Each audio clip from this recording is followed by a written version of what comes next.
And you said it so loud, so everybody. That turns them on. When you see the red light. This is really great. Fantastic, Mr. Walker. I like that. Sign up for public comment. Okay. Dr. Morris Holder. Okay.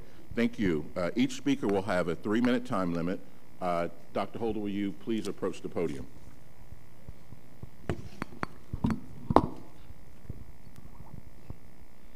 Good morning, Mr. President, Chairman Lawson, members of the board.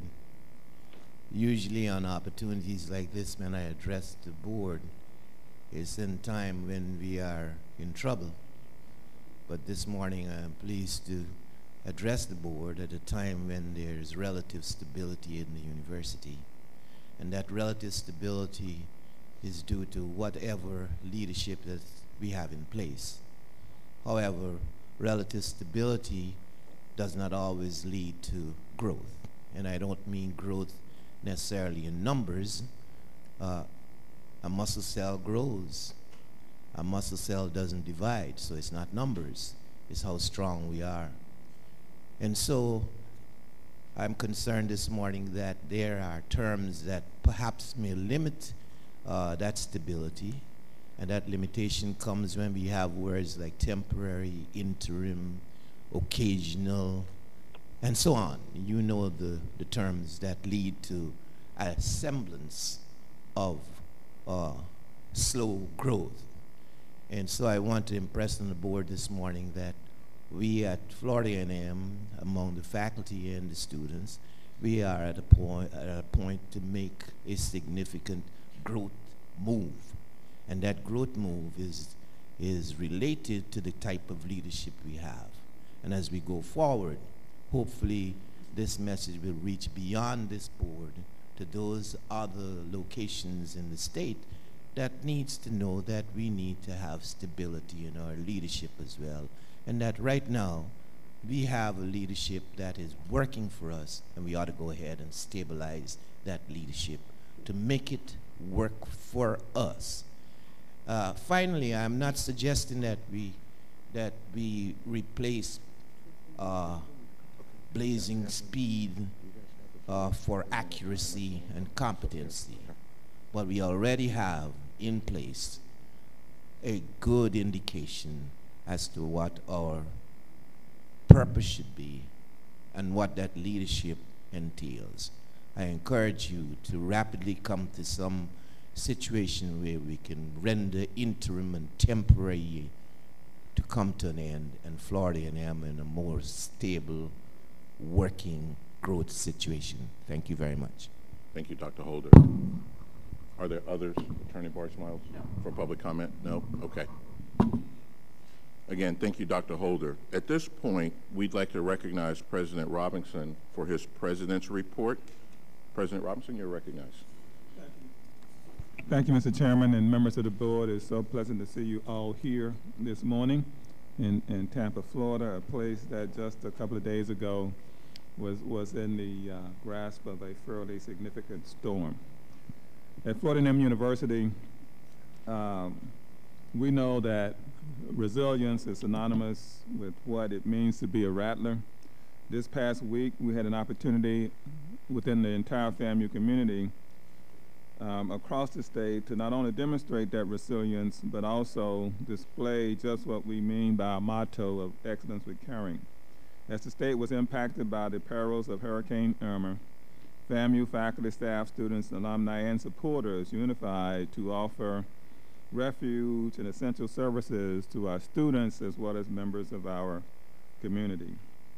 Many of you in this room can attest to the fact that Hurricane Irma is certainly one that we will remember for years to come. Although on our main campus and satellite campuses were spared major damage, we are mindful and prayerful about the impact the storm has had on our FAMU families and members of communities across this state and across this region, in particular in the Keys and in the Caribbean. On the main campus, the picture shown here sort of represents the extent of the damage. A few trees went down in places. In addition, a few power lines. However, the main campus did not lose power at any point during the storm. However, we had several staff members who were without power at their homes for a few days. More importantly, however, there were no injuries to any of our constituents in Tallahassee and to the extent of our knowledge elsewhere throughout our satellite campus communities. We took several steps to help ensure the safety of our students and our staff during the storm. First, we heeded to the governor's closing of the universities and all public entities at his order. We were pleased to be able to participate in a conference called held by the governor and all the chancellor and all SUS presidents the first Tuesday of the storm. Subsequently, we closed the university, but we also extended our closure beyond that the governor initially mandated, and we also canceled all campus events. We initiated our own curfew in Tallahassee and then adhered to in our local curfew imposed by Leon County. And we developed a plan to provide meals and other comfort to our students as they sheltered in the band practice room on campus. We set up this on-campus lodging not only for our students on campus, but also our off-campus students and their families who were in peril as the storm approached. We sent out multiple alerts and communications daily to our stakeholders through practically every medium possible to us. We had twice daily conference calls with our leadership team and emergency management team that followed the calls that were held by local emergency management authorities in Tallahassee and Leon County. We were represented at those calls by the local entities, by our police chief, who then briefed the leadership team and our emergency response team on campus with regards to the latest happening in the city and in the county. Information from the conference calls were just one of the factors that aided us in planning and execution of our crisis management response. Our planning and execution in preparation for Irma, we believe, was largely successful due to the dedication of our staff, as the chair just alluded to. One of the most critical components of crisis management, and in this case, Irma, was our ability to communicate with our FAMU family. We communicated with stakeholders via our website, email, social media platforms, student organization app, and in person. We visited each residence hall on our main campus and our dining facility at the FAMU Village. It was all designed to reassure students that we had their best interests in mind and to ensure that they were well informed and prepared for Irma. It also added a more personal level of communication. The communication included tips to stay safe and provided an opportunity to listen and hear the concerns of our students. We constantly updated our list of frequently asked questions, providing multiple links to Leon County and Red Cross information. We even offered information about what to do and what not to do after the storm. We set up on-campus lodging, and as I said, in a food station in our band rehearsal hall for students and their family, and we were able to accommodate 42 students and 17 new non-students at that facility, providing food, water, cots, internet access, computers, and PG-rated movies. And that was at the assistance of Dr. Coleman. Here's a short video of some of the behind-the-scenes activities as we prepared for the storm.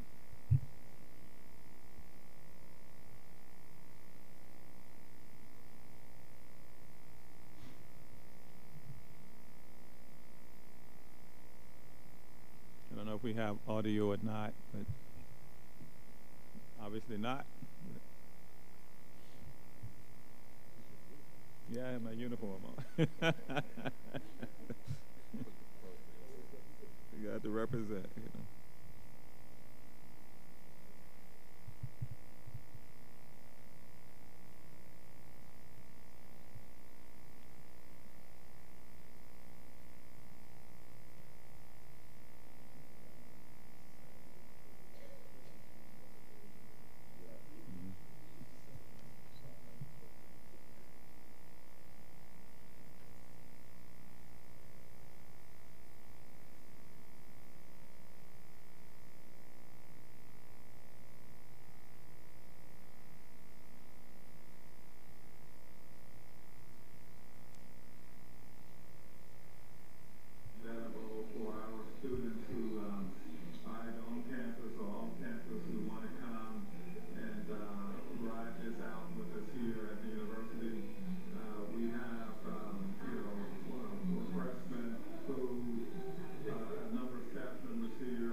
Okay, as you can see in the last part of that video, we also helped the FEMA by setting up the Lawson Multipurpose Center and Gymnasium as a staging area for emergency response personnel from places as far away as Seattle, Washington. Hundreds were housed and fed on our campus, waiting to be deployed across the state.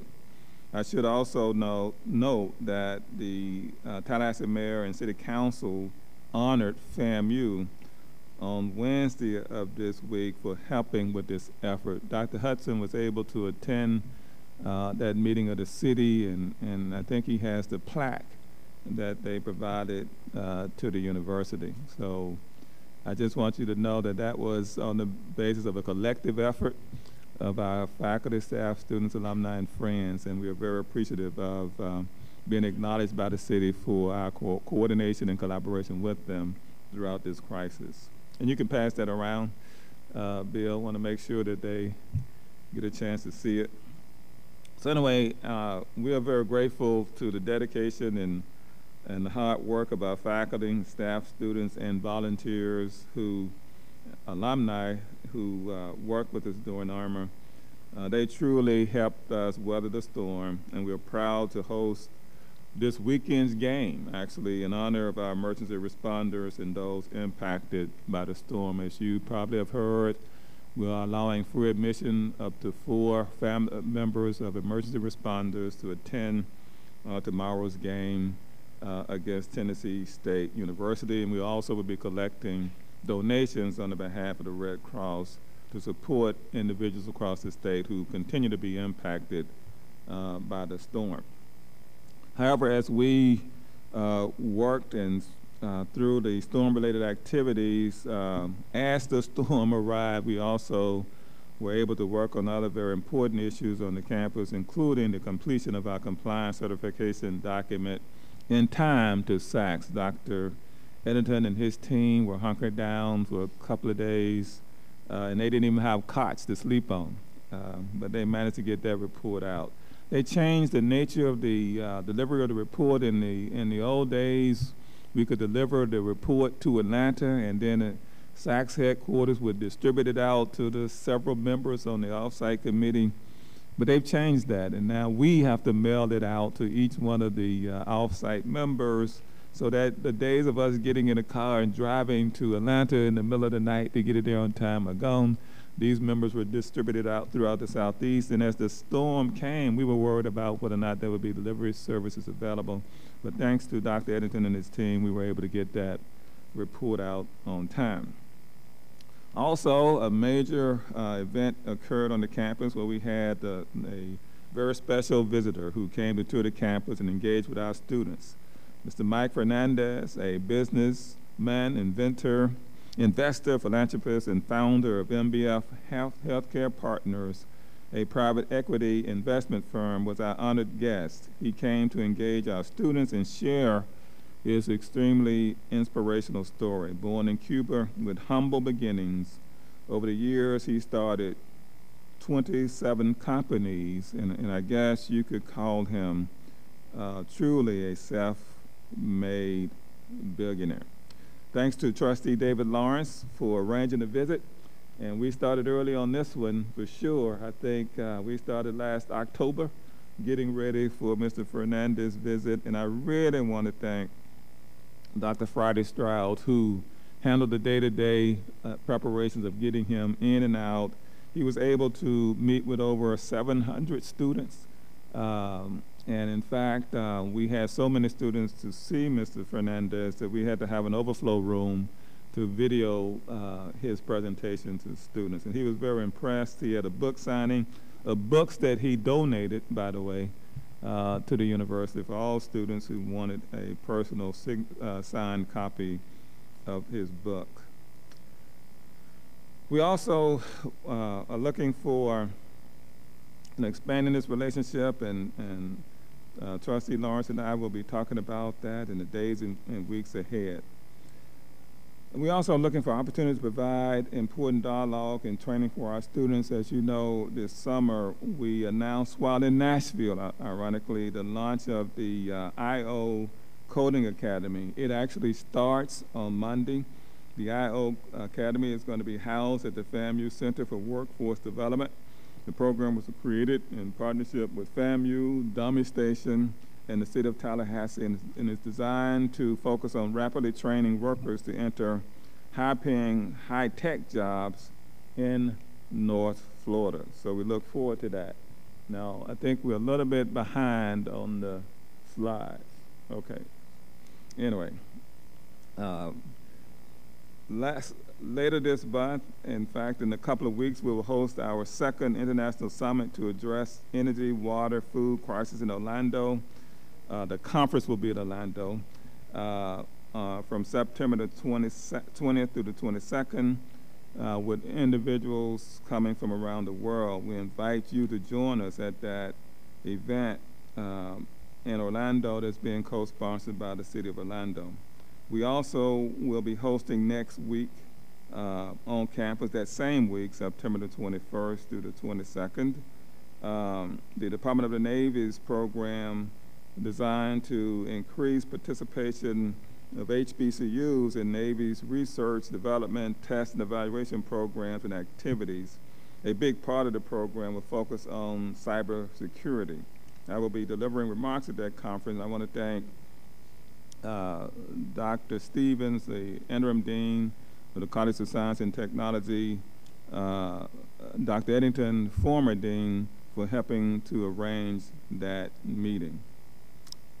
It is obviously these types of discussions are timely because of the breaches that we hear in the news almost every day now. The one most recently we heard was that involving Equifax, where 143 million Americans had personal information exposed in that security breach. So we're looking forward to this interaction with the U.S. Navy as to how we can better secure information from individuals around the country.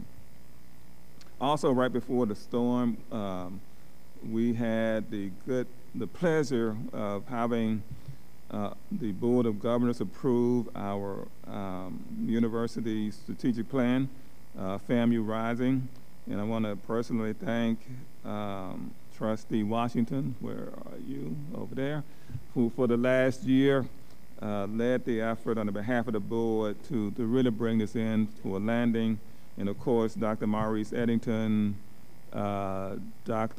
additional data from each of the schools, the data that essentially we already had in our report, but we'll comply. I think our document was pretty strong, right? It was pretty strong. So anyway, we're really glad that nearly 2-year effort is really not behind us. It allows us to look ahead, and really I think will be the blueprint for future success at the university. Some other good news, according to Diverse Issues in Higher Education, which gets its information from the U.S. Department of Education's National Center for Educational Statistics, Florida A&M University is again the #1 HBCU in producing African Americans African Americans with bachelor's degrees, #4 overall in universities producing African Americans with baccalaureate degrees. And there's only one traditional university that leads us, and that's Georgia State in Atlanta, but that's okay, we're working on that. We'll have another recruitment fair up there soon. We're gonna get some of those kids back to FAMU. And the other two ahead of us are Phoenix and another online entity that are not traditional universities. So we will be the #1 overall in the nation soon. But we lead all HBCUs in that category. We also #2 in the nation of all universities producing African Americans with doctoral degrees. Now you think about that, all universities in the nation producing African Americans with doctoral degrees. That's a pretty remarkable achievement for a university in Tallahassee, Florida, with slightly less than 10,000 students. I think it's Howard. Yeah, I think it's Howard University. Yeah, Howard has a comprehensive array of graduate PhD programs, medical school, law school, the whole kitchen sink. Okay, and they're good at that. You know, they're really good at that. But then there's more good news. Just this week, U.S. News and World Report released its latest rankings. FAMU, you know, we retained our top spot as the #1 public HBCU in the nation, and we climbed to #6 overall. Please note that the only institutions designated by U.S. News and World Report are all private institutions that are ranked higher than Florida A&M University. We're the #1 public HBCU in the nation, and in fact, we moved up, passing one of the privates this year, and I think that was Judge Perry, some school in Alabama somewhere, Tuskegee, I think that's Yeah, Tuskegee. FAMU made its first appearance in the tier one list of best national colleges and universities, and we're now ranked #207 out of 1,600 colleges and universities in the country.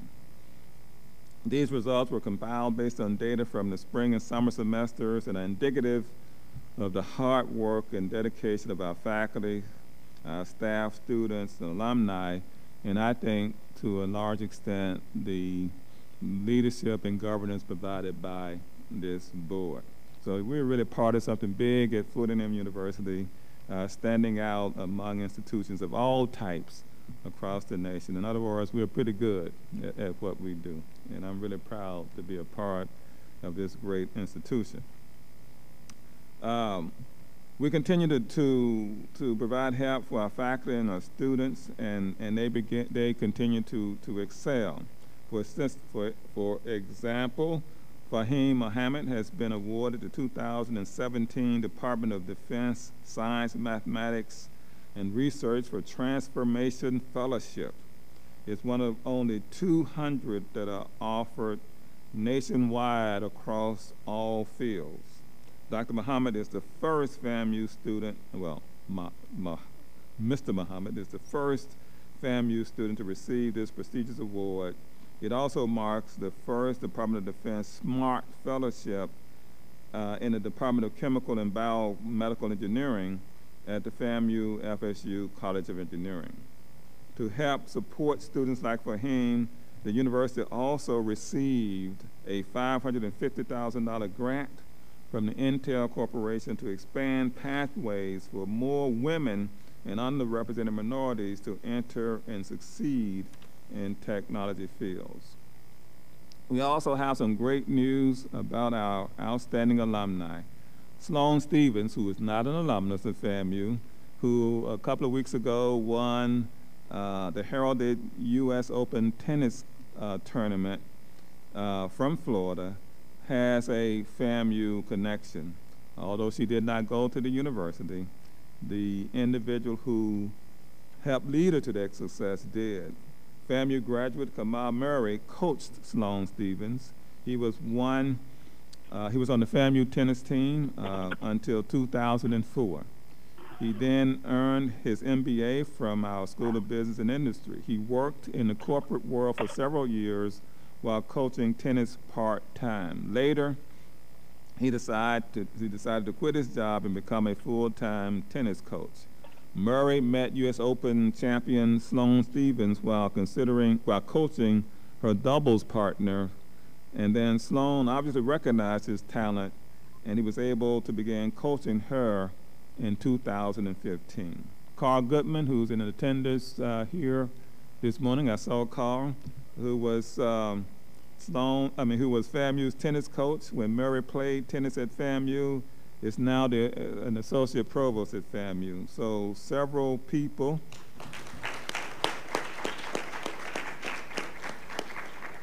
with FAMU connections are contributing to helping create, the latest tennis champion, who happens to be, of course, an African American. And by the way, this is not a first for FAMU. All you know the great achievements of Athea Gibson, right? The first African American to win a major tournament many, many years ago. So we continue in that great tradition at this university. We also, as we welcomed more than 2,000 students to campus in August, new students, according to Dr. Hudson. Alumni Takia Crystal Kamah, an international acclaimed and award-winning performer, director, writer, and producer, joined our faculty as the first W.K. Kellogg Foundation Artist in Residence in the College of Social Sciences, Arts, and Humanities Theater Program. Ms. Kamah has hit the ground running and is already making a tremendous impact on our campus, including serving as a volunteer during Hurricane Irma and producing the Nasarima Society by Pearl Cleage, which will be the first play in the FAMU Essential Theater 2017-18 season. She will also host our homecoming gala, our masquerade ball on October the 13th to help us raise scholarship dollars for students in need.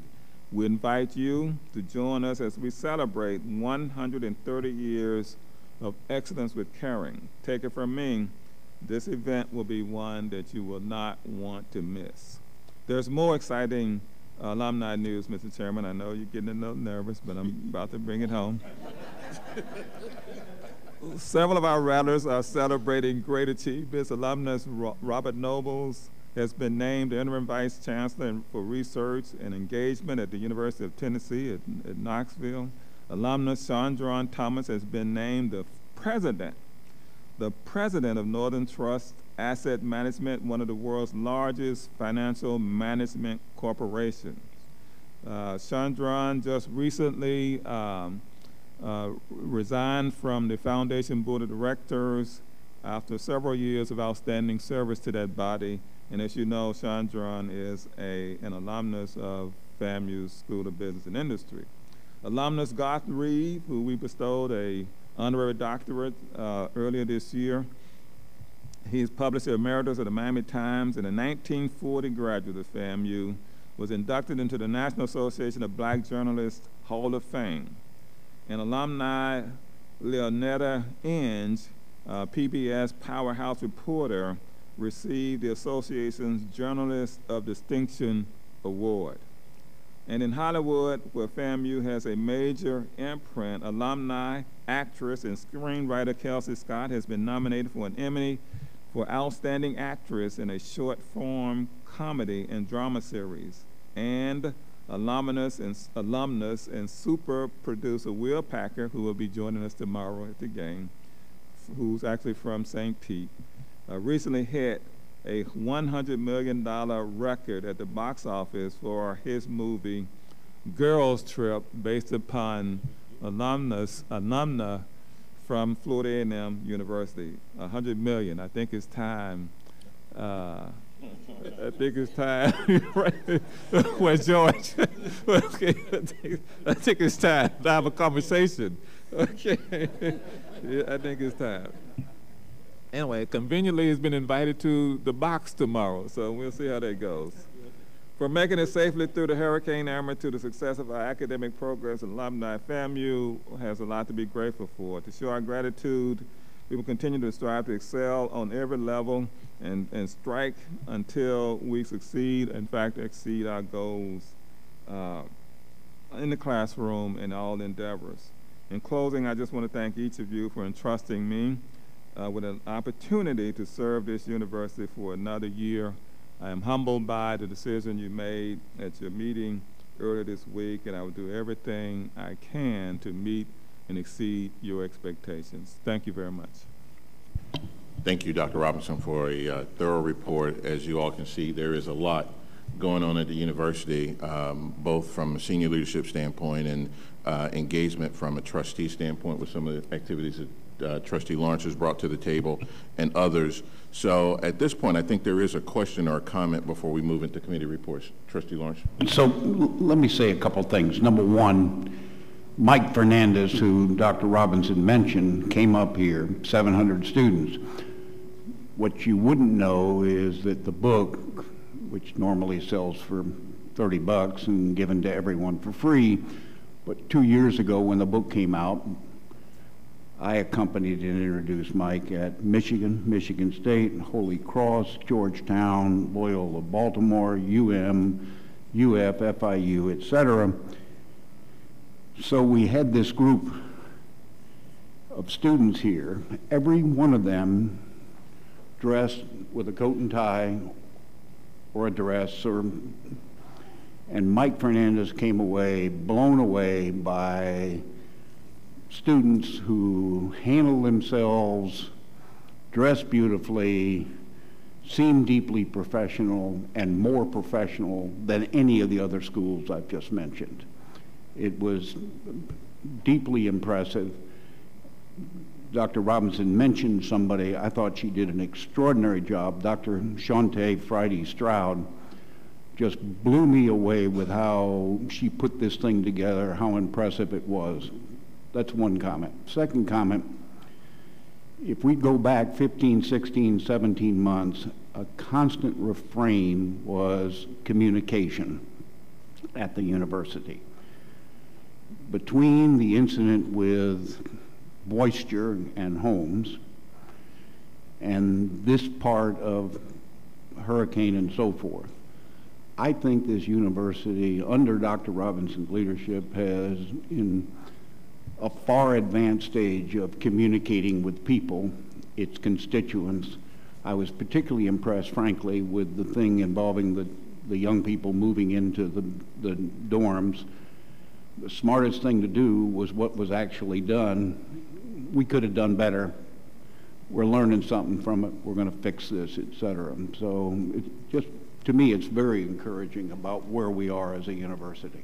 Thank you, Dave. We appreciate those comments, and also I know that the university thanks you for bringing Mr. Fernandez to the table as well, and we are hopeful of where that relationship will go. So thank you for that support.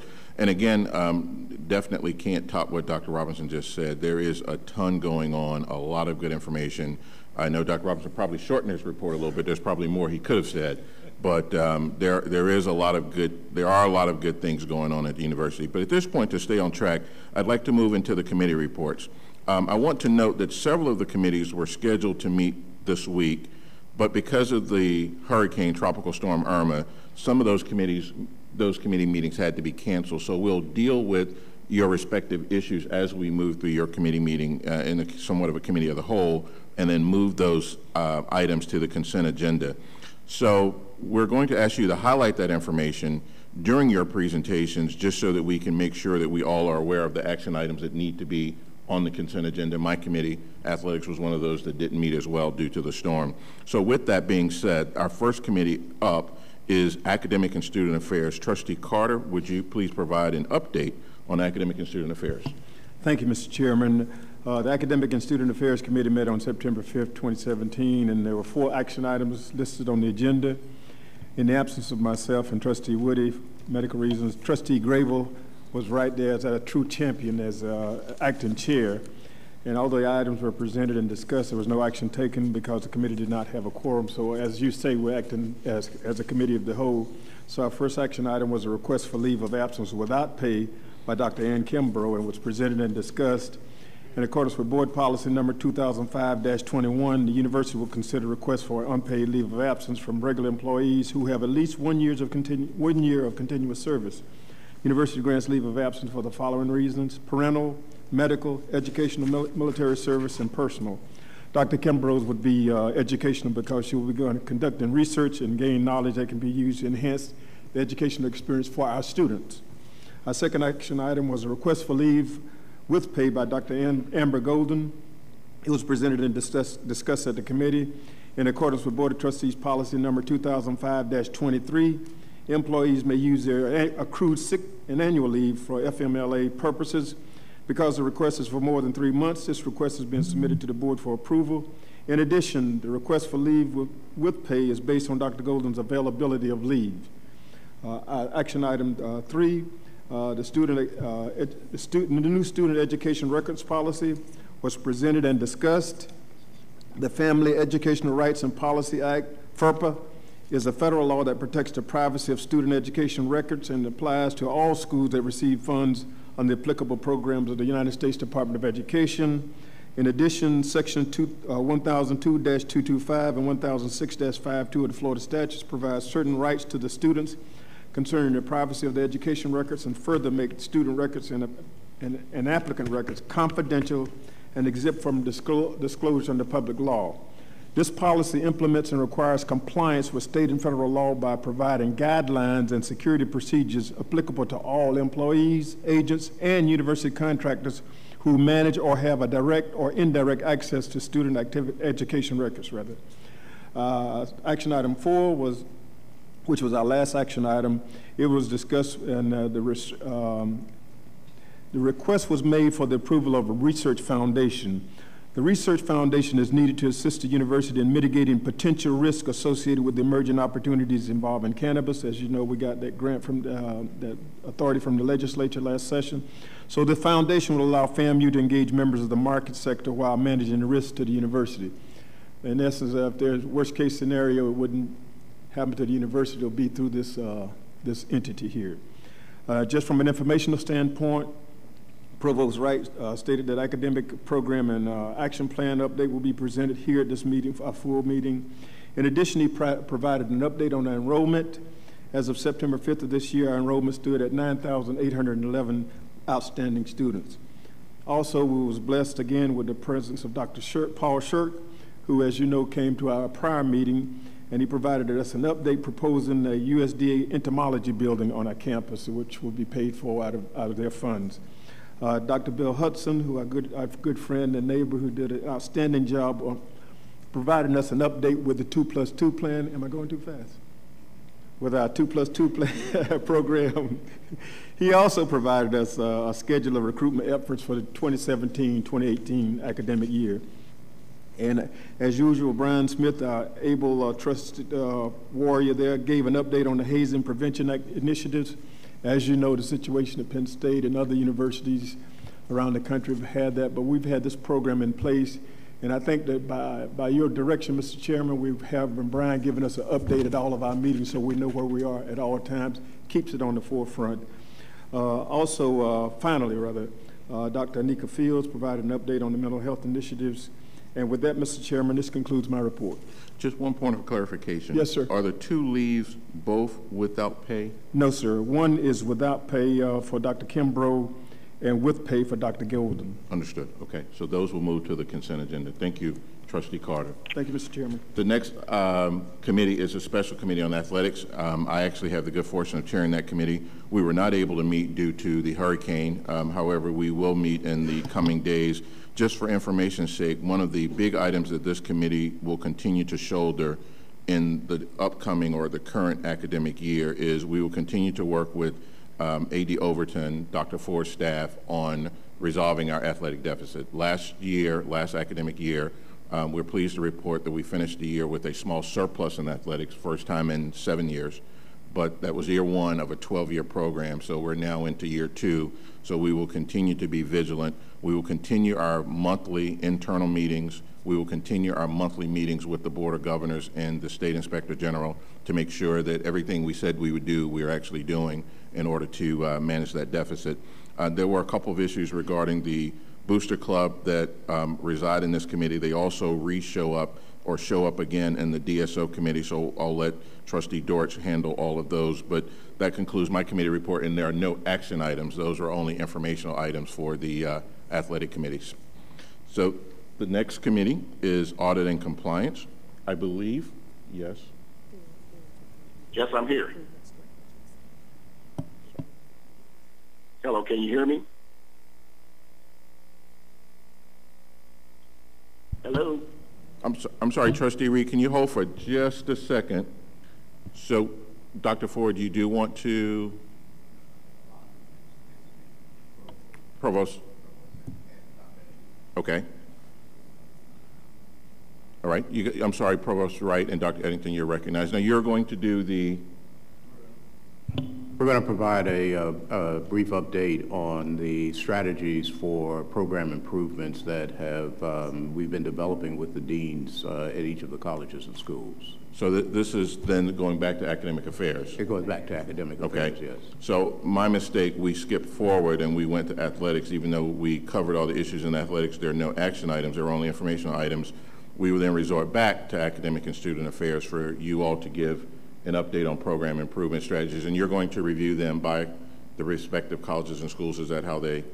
Well, actually, we're going to provide you with just an example of the type of reviews that will be taking place with each of the colleges and schools, and then be able to provide in subsequent meetings updates on these action items that they've described in their improvement plan. Okay, sure. Okay. Thank you. And so Dr. Eddington. So yourself and Dr. Eddington are recognized to present. Thank you. All right. Good morning, trustees. Good morning. Yes, as the provost said, this is really a follow-up to the presentation that we gave at the June board meeting on program improvement strategies. At that time, we provided a general framework for how our 2 divisions would partner up to enhance the monitoring and evaluation of all of our academic programs. And so as we said at that time, you know, the focus of this effort is twofold. One, making sure that each of our colleges and schools have identified the key priorities that they need to be focused on that align with the president's goals, strategic plan goals, and high-level institutional priorities to make sure we're all pointed and aligned in the right direction. And in terms of evaluating, we said that we would develop scorecards and dashboards for these programs and increase accountability with respect to the leadership in these areas. So since that time, we have met with all of the deans and gave them some instructions and guidance on how to develop program improvement plans and detailed action plans. And we've made sure that they address 4 key areas in these plans. 1, admissions policies where relevant, curriculum development, academic support, and faculty development. And these are things that we've identified as the cornerstones of successful programs, and we wanted to make sure that the colleges and schools had the appropriate effort focus on each of those areas.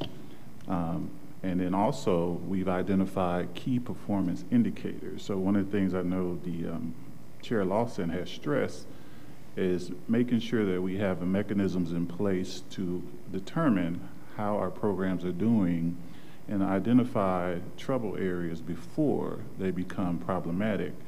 And one of the key ways to do that is to track key performance indicators. And so these are some of the areas that we've identified that we need to have increased monitoring with respect to our programs. And so each program has to develop measures and outcomes around these key topical areas. And you know, this is not intended for you to read, just to let you know.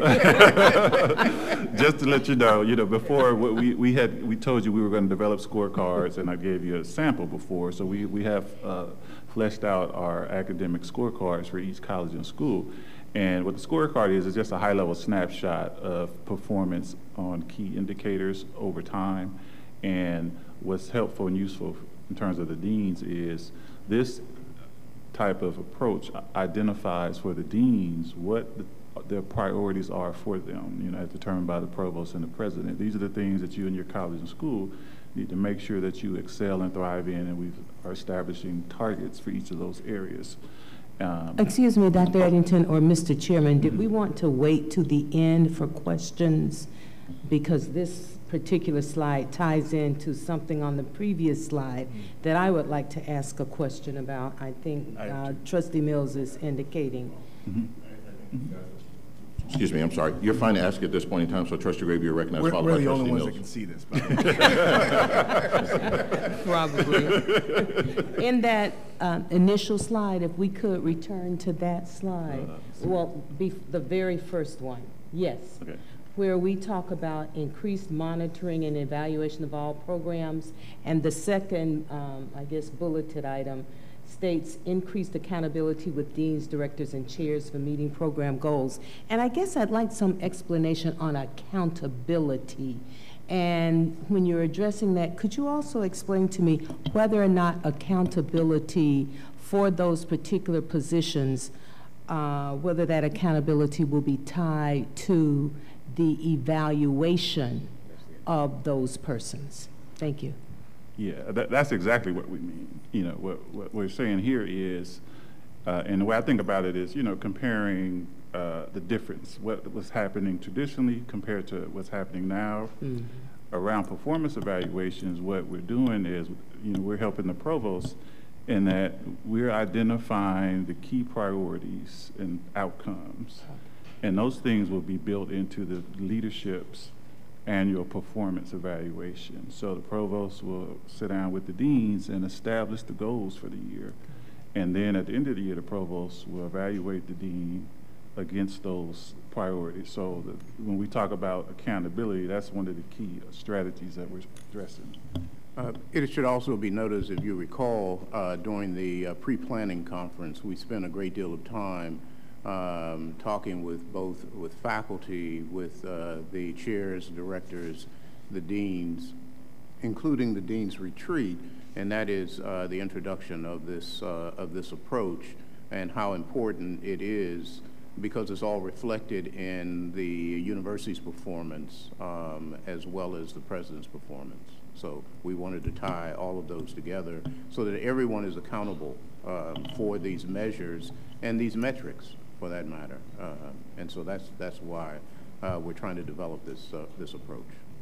And I want to thank Dr. Eddington and the provost, and thank you, Chairman, for the chance to ask this question, because this is really key in us moving from the higher levels down into the activities of the university that eventually connect us as faculty and administrators to our most important constituents, our students.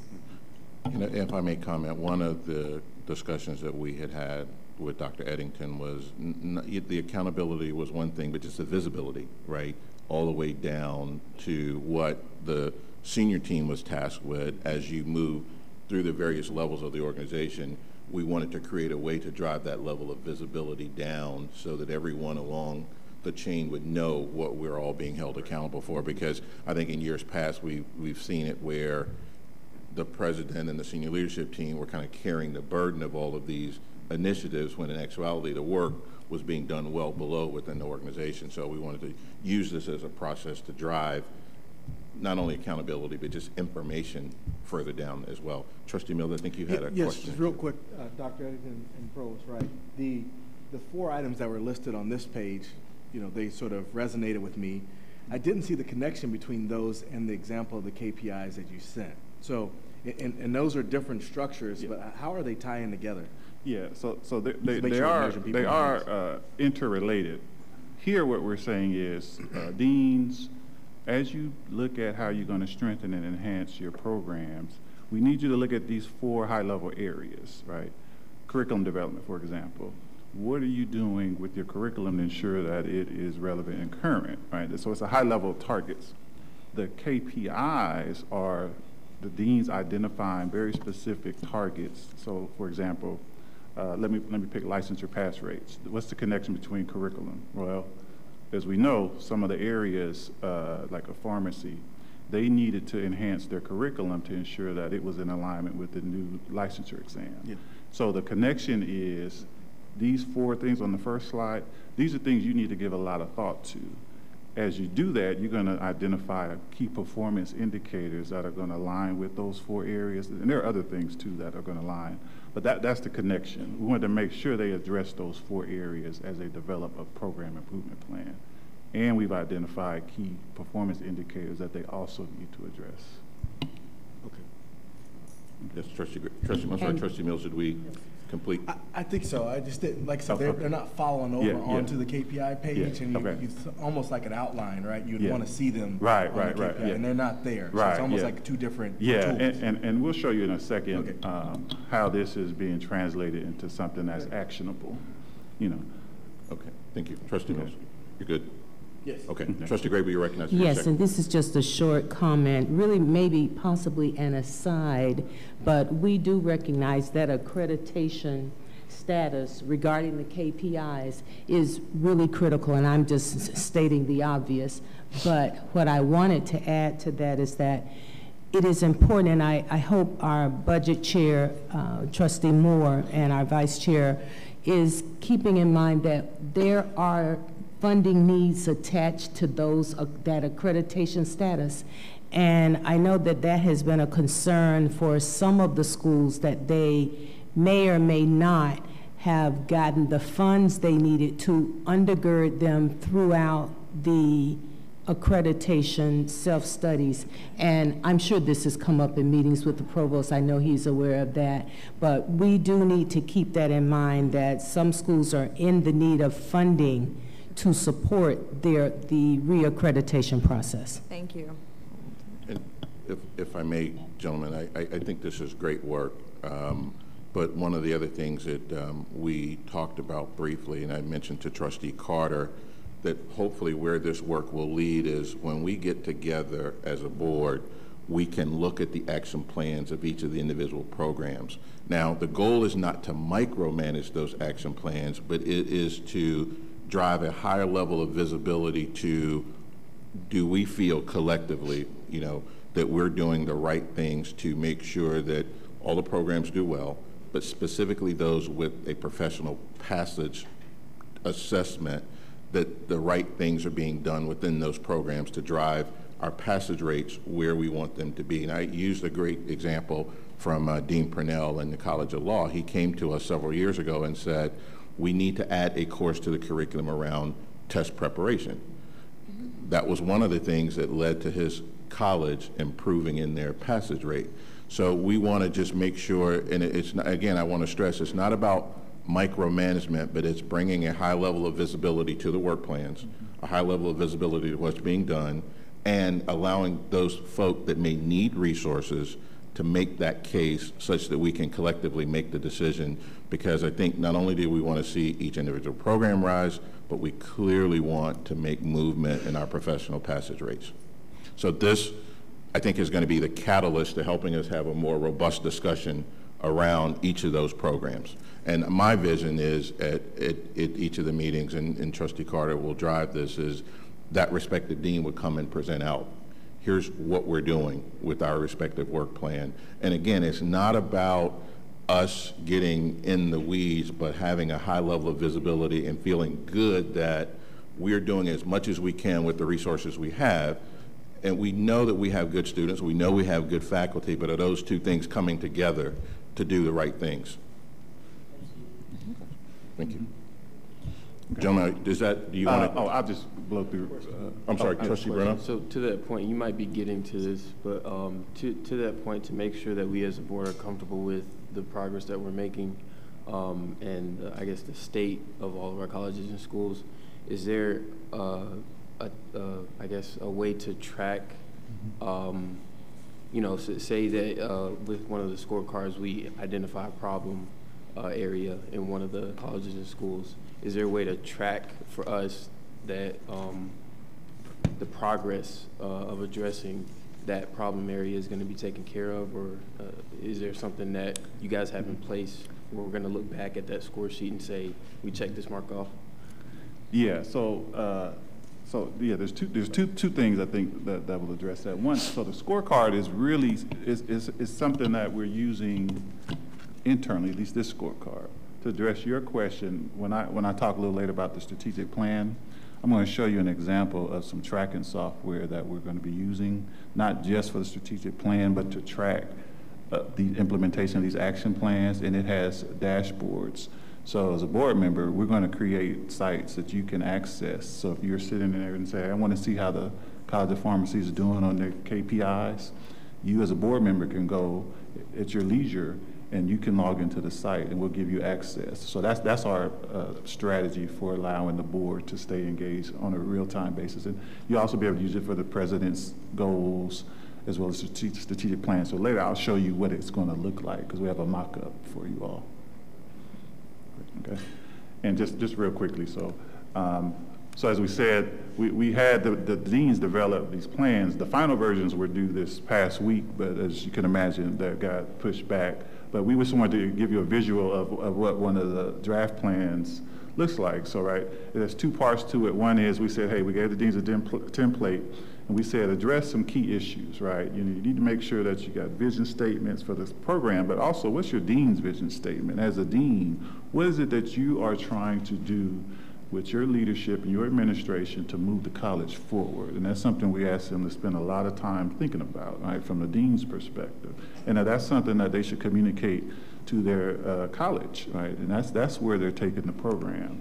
Other was, what are some of your strategic priorities, long-term and short-term? And those priorities, the long-term and short-term, should be designed so that they support the president's priorities, annual priorities, and they should align with the university's strategic plan priorities. So as part of this process, we've also instructed each dean and their school programs to develop new or updated unit-level strategic plans that should align with the university plan, and those are going to be finalized by December.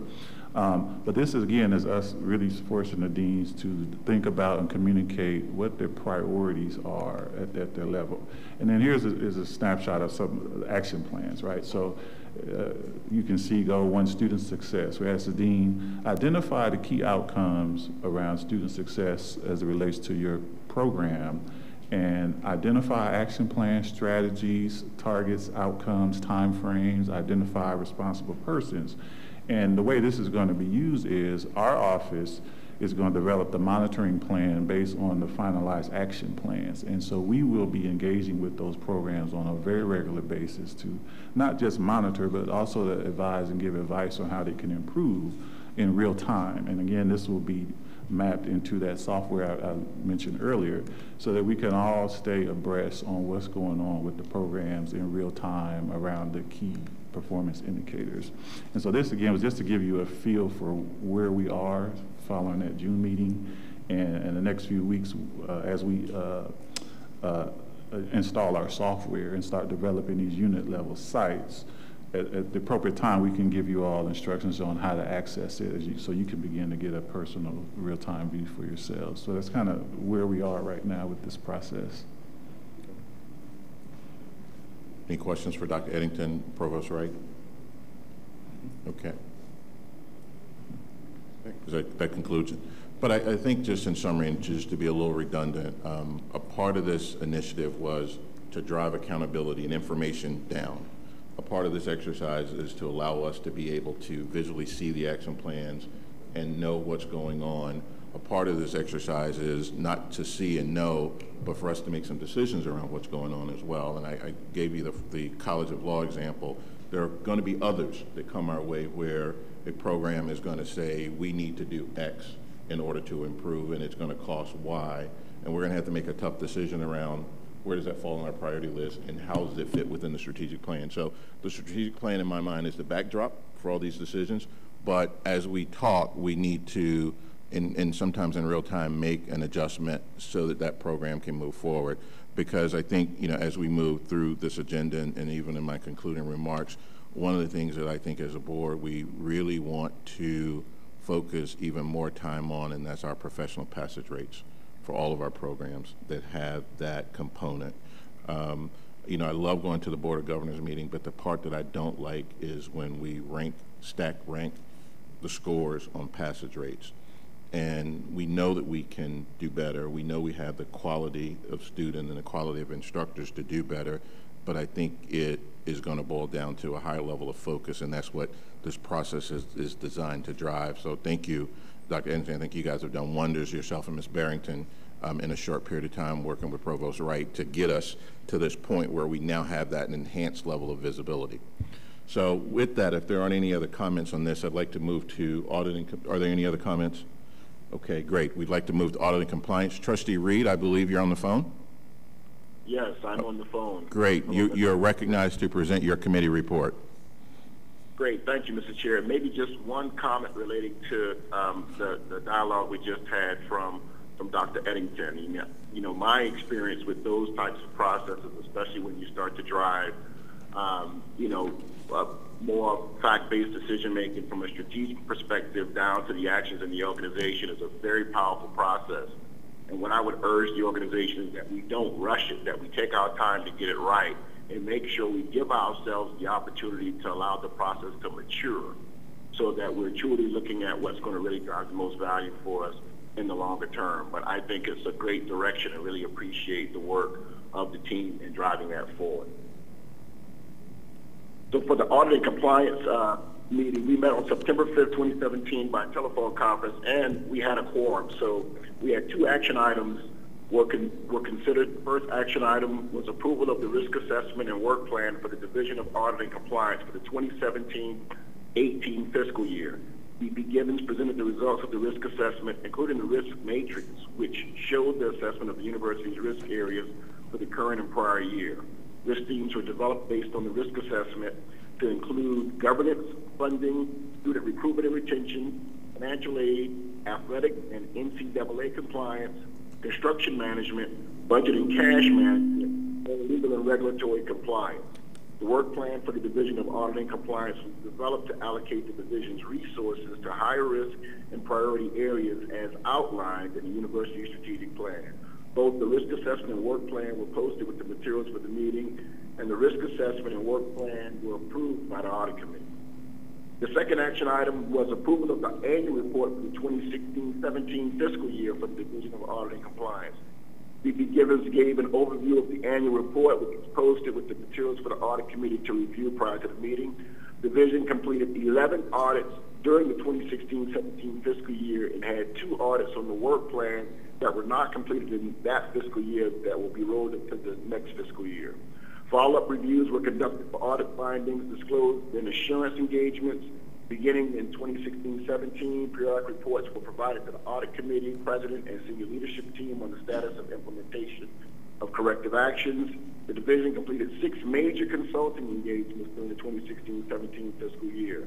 And during 2016-17, 51 investigative cases were received, 8 investigative reports were issued, 10 complaints were referred to other departments for further investigation, and 18 were closed without further action required, and 15 are currently in process.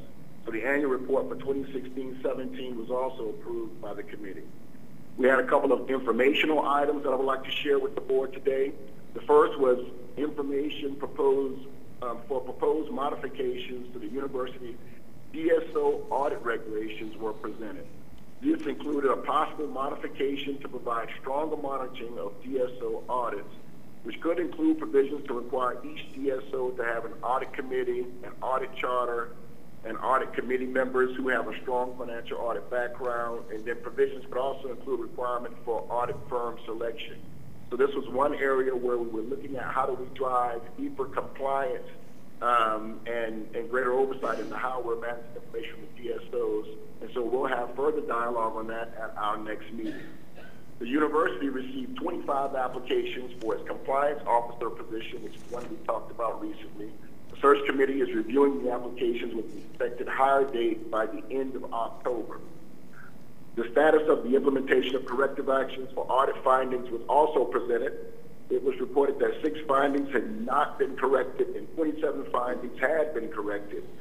For findings where corrective actions were not timely implemented, new due dates were established to implement corrective actions. The committee, we spent a lot of time talking about this, really emphasized the importance of ensuring that we're correcting the findings with an expectation that all findings will be corrected on a timely basis, and that failure to correct is unacceptable. And I really think in this area, this is an important item for us, and the team really talked a lot about it. An audit for an update on the audit of the Rattler boosters indicated the E&Y is to started their work in early September and is expected to complete the end of November. So the committee indicated continued efforts will be made to obtain all necessary information needed to complete that audit. And it looks like we're getting a lot of traction there in terms of moving that forward. And then finally, the results of the athletic department audit for 2015-16 fiscal year was presented. An unmodified opinion on the financial statements was received with no deficiencies and internal control over financial reporting or compliance issues to be reported. One management letter comment was received regarding timeliness of responses to the auditor's information request. This concludes the report of the Audit and Compliance Committee. Thank you, Mr. Chair. Thank you, Trustee Reed. Are there any questions for Trustee Reed regarding audit and compliance? Mr. Yes, Chair. Trustee Moore. Thank you. I guess not necessarily a question for the chair of the committee, but for Dr. Robinson. Looking on the second page, the first bullet, and it talks about implementation of corrective actions. And both when I chaired audit committee briefly, and then also with Trustee Washington when she chaired it briefly as well, one of the common concerns was implementation, timely implementation of corrective action. So we were always at a point of identifying but not necessarily making sure that these things were completed timely. So what actions are we taking? Because that's a continuation as I see it. Yeah, so on all of Rick's unresolved items that he's identified in a way, we've asked that we step up our actions internally to address those, not just the recurring ones, because the ones that are not recurring could become recurring if we're not paying attention to those. So we've asked Rick to engage directly with all of the appropriate vice presidents who are taking direct responsibility to work with Rick to get those issues resolved. And one of the things that we are, making sure everybody understands is that it's not until Rick is satisfied with the remedy, right, that we're done, because we're doing a lot of work, but sometimes, it falls into the category of my perspective versus the auditor's perspective on the solution. But the primary thing is that Rick comes to, Rick is a full, engaged member of my leadership team, and we sit around that room and talk about those issues every meeting. And then he's been empowered to follow up with those vice presidents to make sure that the matters are being resolved in a timely fashion. So that's part of the overall accountability that I'll be using, as I assess my vice presidents and direct reports, and that is how effectively are they addressing these various findings. Because it's not And one of the things I continue to communicate is that it's not Rick's, problem to fix them. That's what we have to do. His role is to identify them, and when he finds them, it's our responsibility to fix them. Thank you, Dr. Robinson. I guess I'll conclude and close that with that.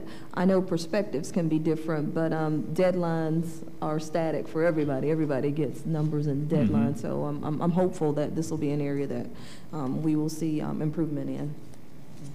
Mr. Chairman? Yes.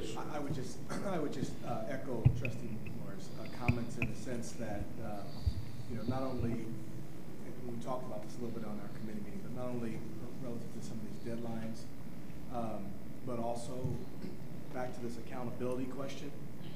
I think we need to be, let me rephrase that. I would encourage us to be more assertive on accountability, particularly when we have repeat offenses. Those are kind of, thank you, sorry.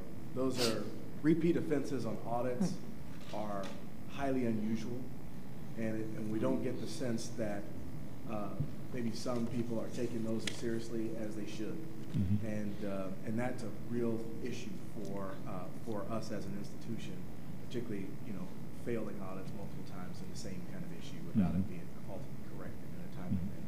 Thank you. Thank you, Trustee Mills.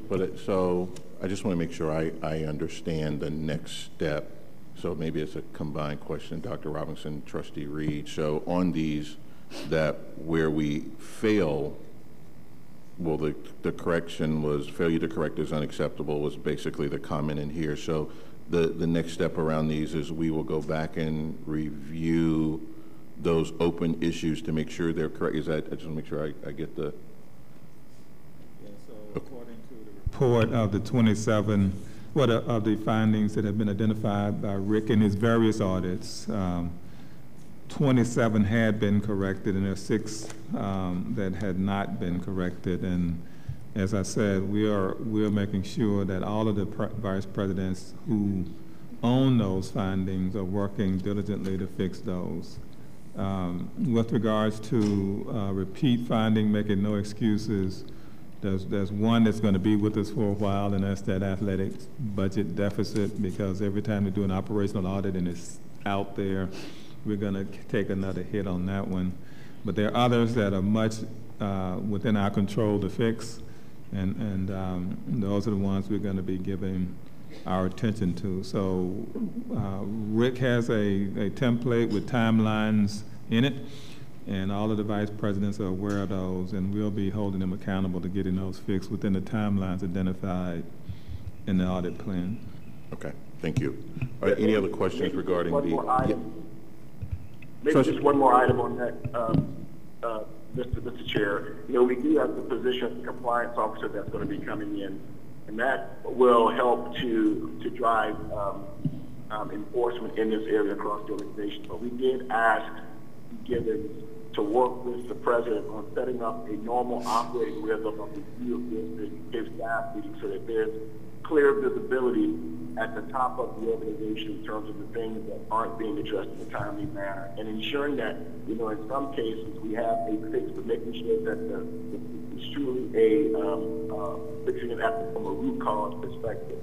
Some of these things that we're doing just aren't getting them fixed permanently, and so those were some of the requests by the committee to be given.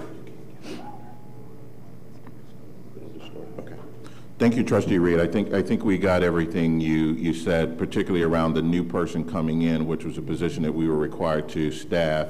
That person will provide some additional firepower to help make sure we achieve these audit deadlines. Is that pretty much, am I summarizing correctly what you said?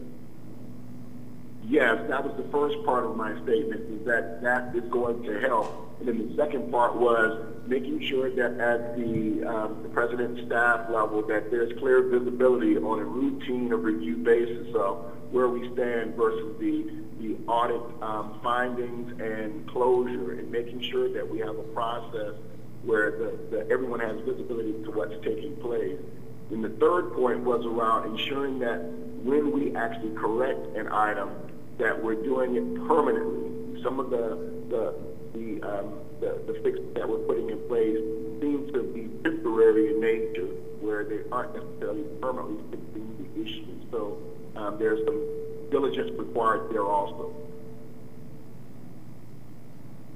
Okay, thank you, Trustee Reed. I think Trustee Grable had a comment, and I think we can close out audit and compliance. Just a very short possible suggestion from a board level, that when we get the audit and compliance report, is it possible then that we could get some sort of table that indicates which items have still not been corrected and need to be corrected?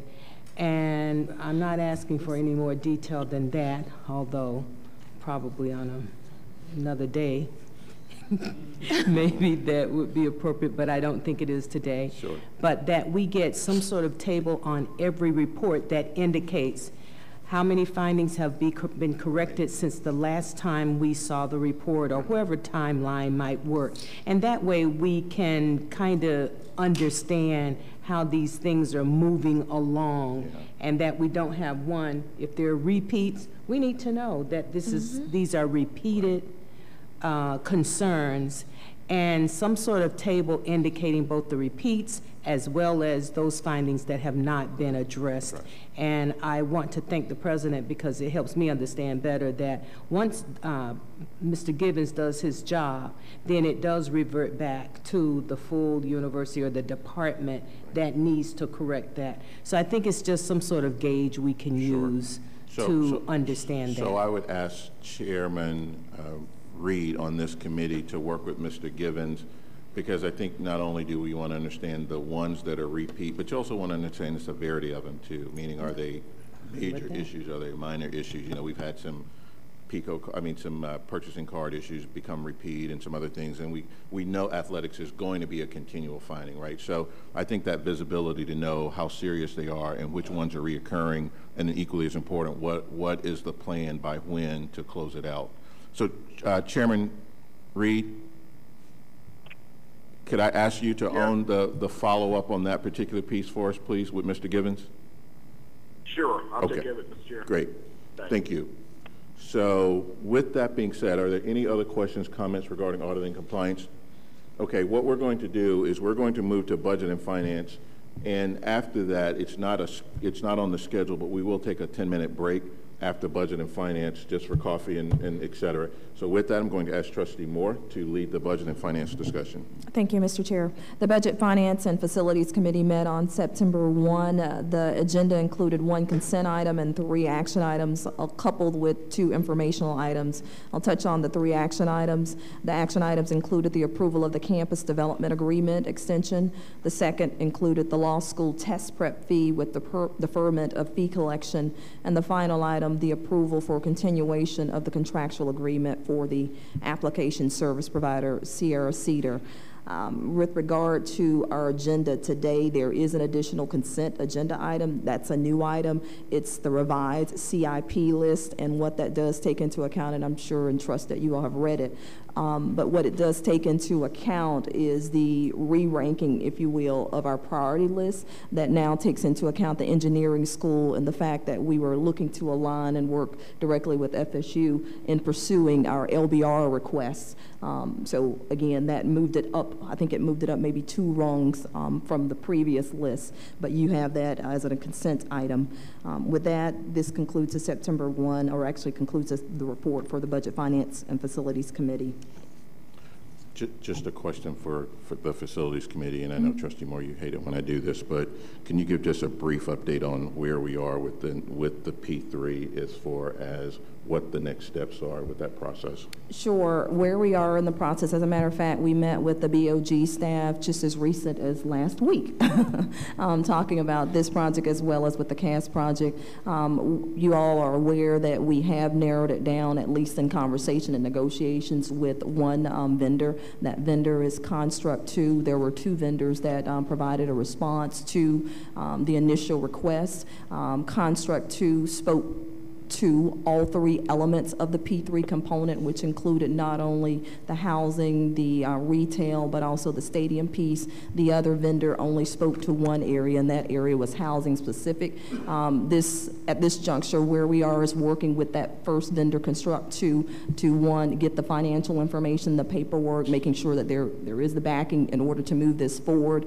However, we still have the openness and ability to work with the other group should this not pan out in a way that we believe that it should be. We have developed I call it a conversation piece to work with the vendor so that the vendor understands the steps that the university will be going through so that there's no confusion on steps in order that we'll be following. And what we'll do is continue to provide this body with bi-weekly updates as to our status and the action, but that's where we are right now. It's back in the court of the vendor. Okay, great. Thank you, Trustee Chairman Moore, Chairperson Moore. At this point, yes, Trustee Washington. Sorry, I just had a quick question. What are we planning to do? A general housing sort of workshop or summary? Absolutely. I love when you all ask questions about these topics in my area. Yes, I am working with Board Liaison Linda Barge-Miles right now to schedule a workshop. We are targeting October to host that. What will be included, bring your tennis shoes, is a walking tour. I will be concluding the second part and phase of my tour later this month. But yes, there will be information going out from Linda Barge-Miles. Thank you. I think that's important. So for all of those of us that can make it, because clearly we're working toward a P3, which is a bigger, broader project, but there may be some short-term fixes of some things that we can do right away to make our on-campus living conditions better for the current students and new students coming in the spring. So we want to have that. I think that there's that conversation that will involve Dr. Hudson and the facilities team, just to look at more of from a short-term scenario, what can we do right now to improve some things around living conditions as this larger team works toward this P3 that will have, dormitory and potentially other attachments to it. Yes, Trustee Moore. Mr. Chair, it would also include a long-term strategy, because one of the things that we're focusing on, and we've certainly noticed that a housing plan, making sure that we understand what's in our current inventory, making sure that we even understand what our plans are, whether it be for renovations, what the level of housing that we have now, the conditions. So making sure that there is a living plan that's in place, and luckily with our new housing director, Dr. Wilder, she is committed to bringing that forward. So yes, that will be a part of it. So more than short term. Absolutely. Okay. Thank you. Thank you. Any other questions on that topic? I know for Trustee Bruno that's a hot topic, but any other questions on that topic? Yes, Trustee Washington. Will that include a conversation about sort of our debt service obligation and what we can afford to do? Because I think that there are a lot of things that we probably want to do, but there are obviously limiting factors that we need to consider as well. Absolutely. We will look to align our wishes with our reality, and the reality will be what the budget says. So absolutely, we will have all parts recognized: facilities, budget finance, student affairs, yes, and housing.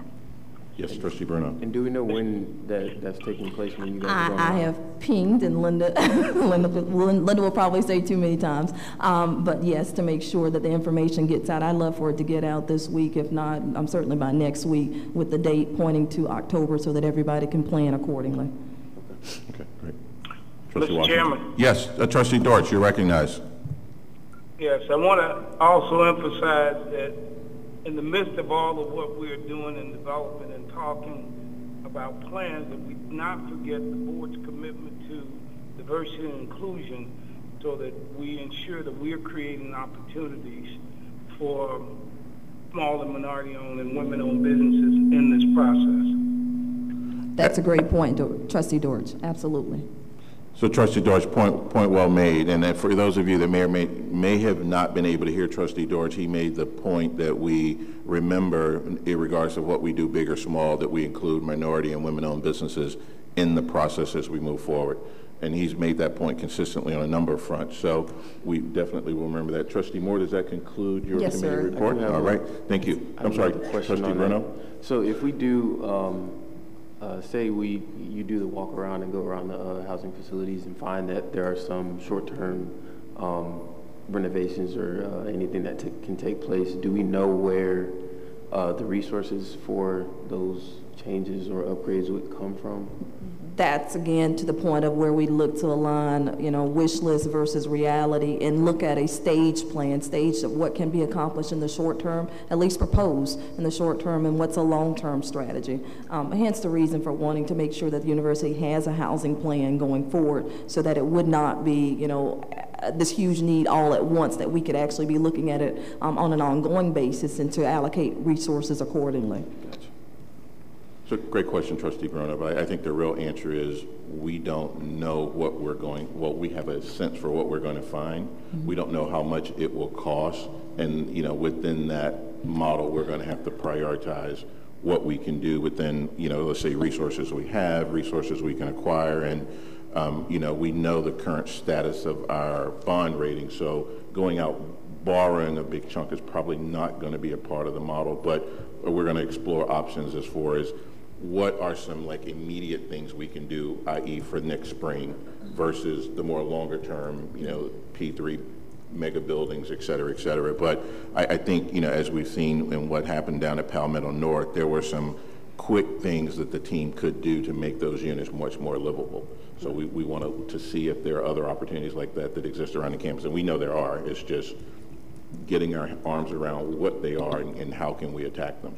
Well, if it's helpful, depending on when you guys schedule that walk around, what I can do, working with the staff, working with Dr. Hudson and also the housing director, I could put together a survey or something that could engage students so that they can let us know on there, and here's some of the stuff that you could look for. And then when you guys come on campus, you'll have a list of things that you can look at and say, okay, this is what they were talking about.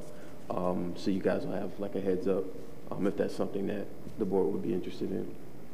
We would certainly, from the committee perspective, be very interested in hearing the feedback of the students. I mean, that, in my mind, is part of the whole student success and completion component, making sure that the housing that they're indwelled in right now is up to par, so absolutely. Yeah, good, thank you. So with that being said, let's take 10 minutes and let's try to be back at 20 of and continue to move the discussion forward with the next committee.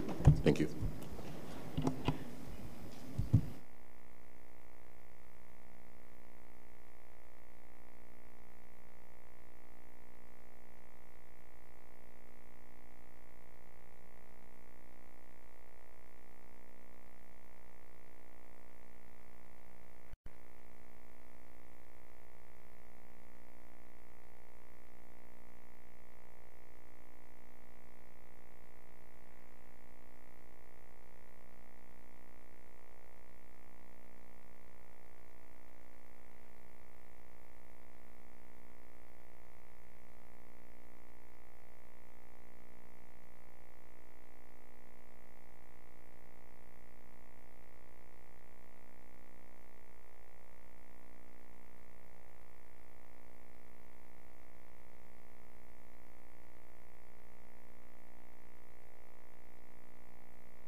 Everyone, we're going to try to get back on schedule.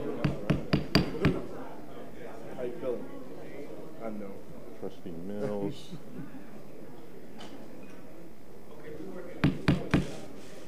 Everyone, we're going to try to get back on schedule here.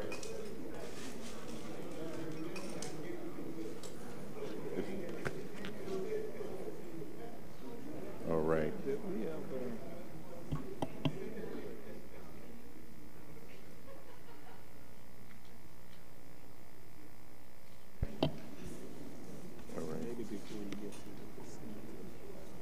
Before we get to what? I'm sorry.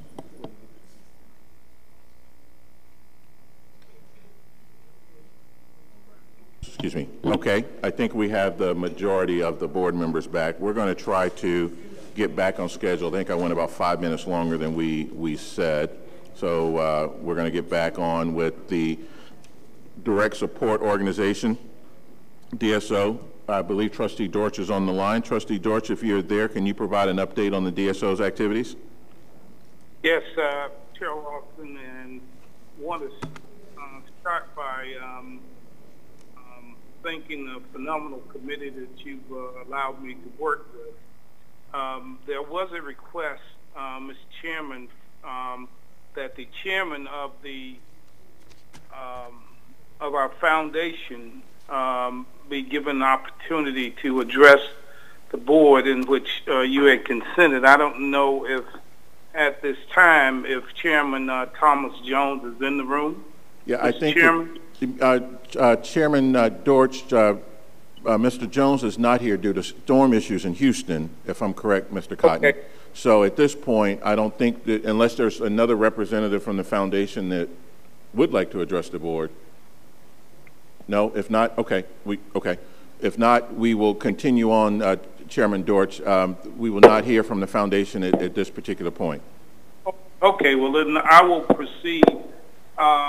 The DSO committee did have an opportunity to meet, and with that, Vice President Cotton provided us an update in several of the division activities.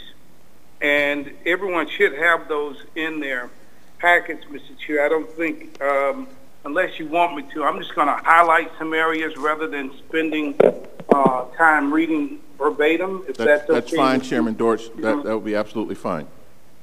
All right.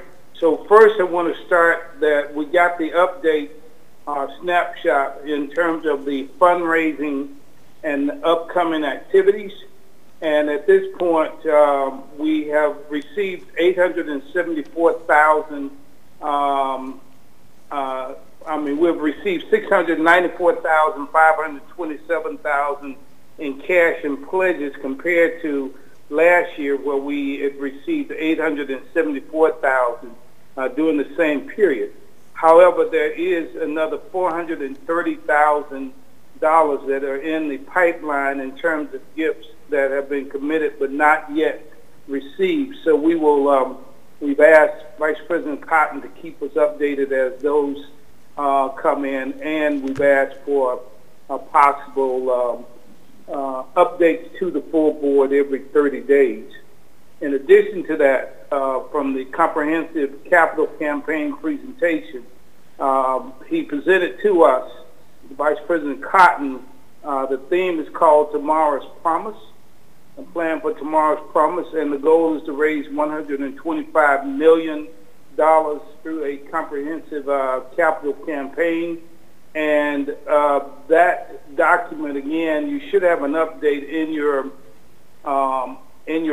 materials, which we did have quite a bit of discussion about where he is, how he intends to get to that point, including the staffing that will be hired to ensure that they're going to be successful in this campaign. There is a quiet stage that has been underway. We will get more reports on that, but the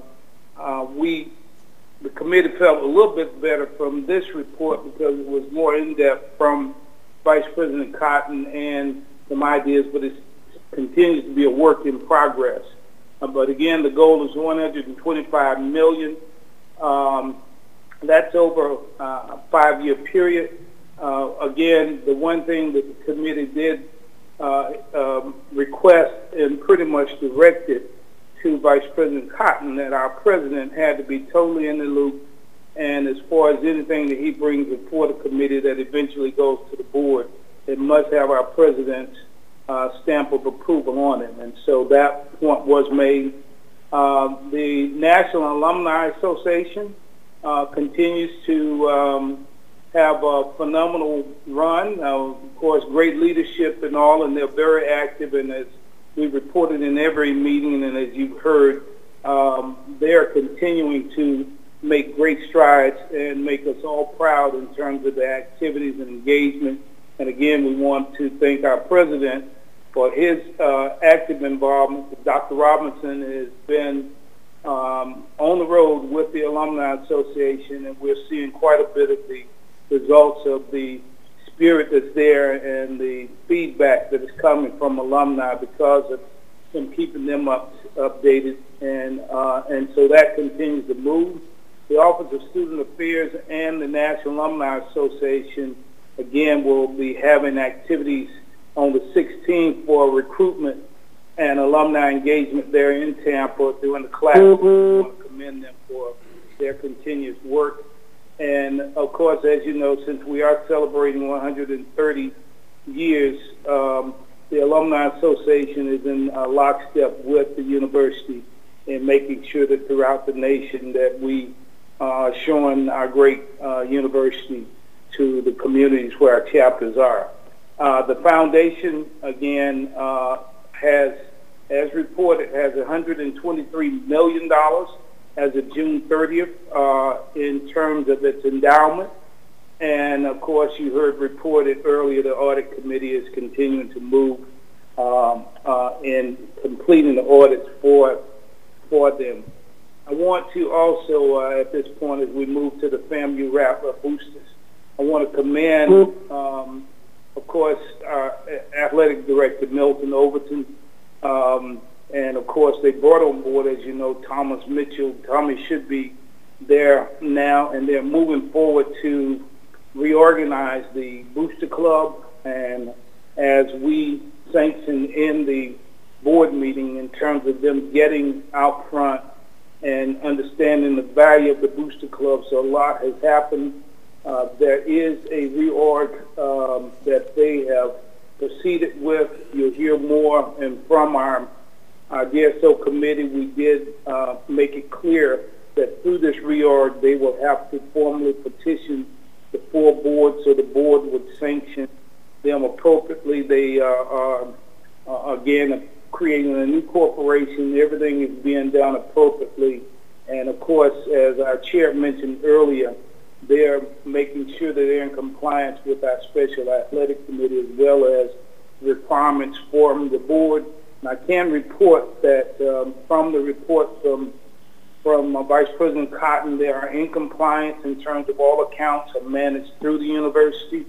Now, as every DSO committee must have those funds in the foundation, they are in compliance. They are in the process of reconstituting officers and all, and we, again, are encouraged because of the engagement and involvement and the working relationship between our athletic department and booster, and our athletic director, Overton, is putting forth every effort to ensure that they are helping to provide the support so that the booster club will be successful.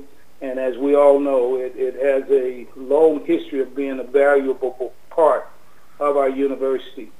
Under new business, also in that area, in our last board meeting, our last two board meetings, we did ask our AD if he would make sure on our intellectual properties that we are completely protected, patrolled appropriately by the company that has the contract with the university. Our athletic director reported that we have gotten increased revenues now from our intellectual properties contractor, that they are moving to enforce and ensure that the brand of Florida A&M University is protected, and we don't have any of that I guess I can just call it mess out there that does not represent and really degrades our institution, and in some cases, some have degraded women. And they understand that the board has zero tolerance on that, and they are moving, and our athletic director feels now that we're moving and we will get more revenue from that contract. And basically that's pretty much the report from the DSO committee. I must say again, the committee is quite engaged. We have been encouraged by the reports from the foundation, from all of the entities there, and our commitment to you is that they will stay in compliance, ensuring that they follow the appropriate requirements from the board. And I must commend Dr. Robinson too, because he's taken a hands-on involvement to make sure, as his office is required to sign off on their activities as well, that now we have everybody working together. Mr. Chairman, that pretty much concludes the report of the DSO committee, unless any of the committee members think there's anything I omitted in the report. Chairman Doris, thank you. I do want to recognize Mr. Cotton for some comments at this point.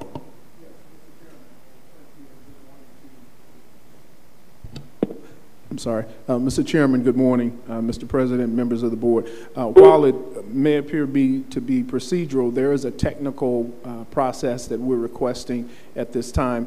Any fundraising initiative, formal fundraising initiative over $10 million requires the approval of the Board of Trustees.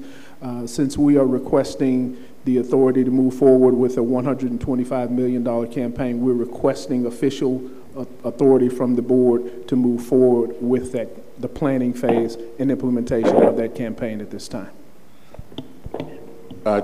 Chairman Dortch, there's been a request by Mr. Cotton that the formal approval of the capital campaign be an action item. Is that an action item? Yes, but go ahead. I'm sorry, I was asking, is it an action item for the consent agenda, or is it a new requested action item? It really, well, let me ask this, Mr. Chairman, because as I had stated, I would like for Dr. Robinson to either concur that he has signed off and is ready, because as we said before we on the committee record, and we had to make sure our president was in total agreement. So we are prepared to move forward with a recommendation as long as the president concurs that he has a comfort zone and he is ready to see us move, Mr. Chairman. Okay, thank you, Chairman Dortch. I think at this point, I guess my question to you is, has your committee discussed and has your full committee discussed and have you recommended and taken a vote to bring this to the full board?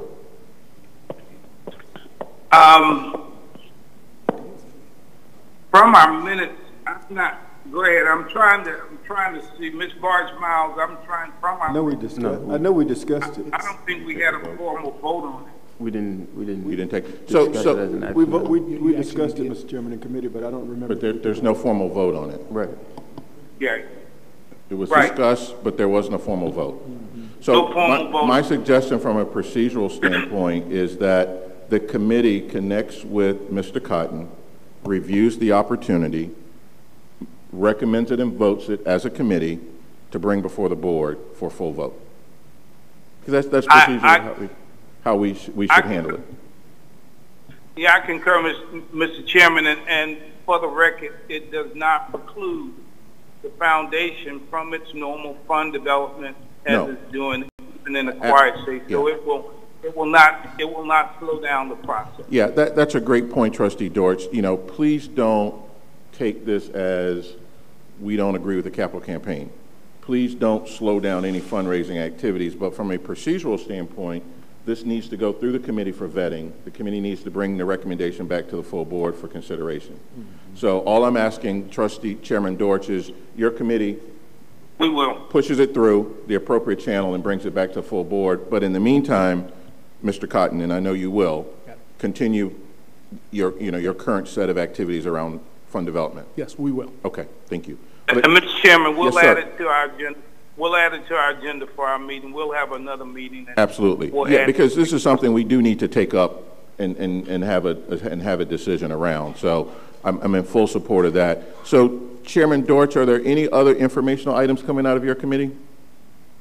That concludes everything that we had for our agenda and from our discussion. Okay, great. Thank you. I think there are a couple of questions for you, Trustee Dortch, so hold on for a second. Trustee Bruno and then Trustee Mills. No question, Trustee Mills. Okay, Trustee Bruno. Thank you. It's not necessarily a question. Back in the retreat that we had in August, I brought up a point about considering adding housing as a component of that capital campaign.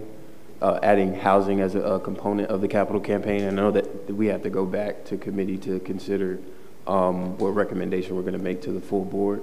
So that was something that I was going to bring to the board, but I just wanted to, bring that back to the table for consideration, especially considering the fact that we're looking at, the current housing conditions that we have. So I think Trustee Bruno's comment, Mr. Cotton can address that as he brings the formal presentation through the DSO committee for consideration to vote on. The components of your title of your campaign, the components of it, what are your key funding opportunity areas that you all have identified? And as a matter of recall, we did make note of Trustee Bruno's comment when he made it the last time, and we have incorporated that as part of our planning for. Okay, thank you, Mr. Cotton. Great, thank you. Are there any other questions for? I was just going to say that in our meeting, as Trustee Bruno referred to, we did discuss this fairly thorough and at length. So I don't know how much more we really need to do on that. Of course, but just procedurally and take a vote on it as a committee, and then bring it back to us as a reco to the full board. And we'll do that, Mr. Chairman. We'll have a call meeting, and the committee will advance it forward to the board. So we will proceed.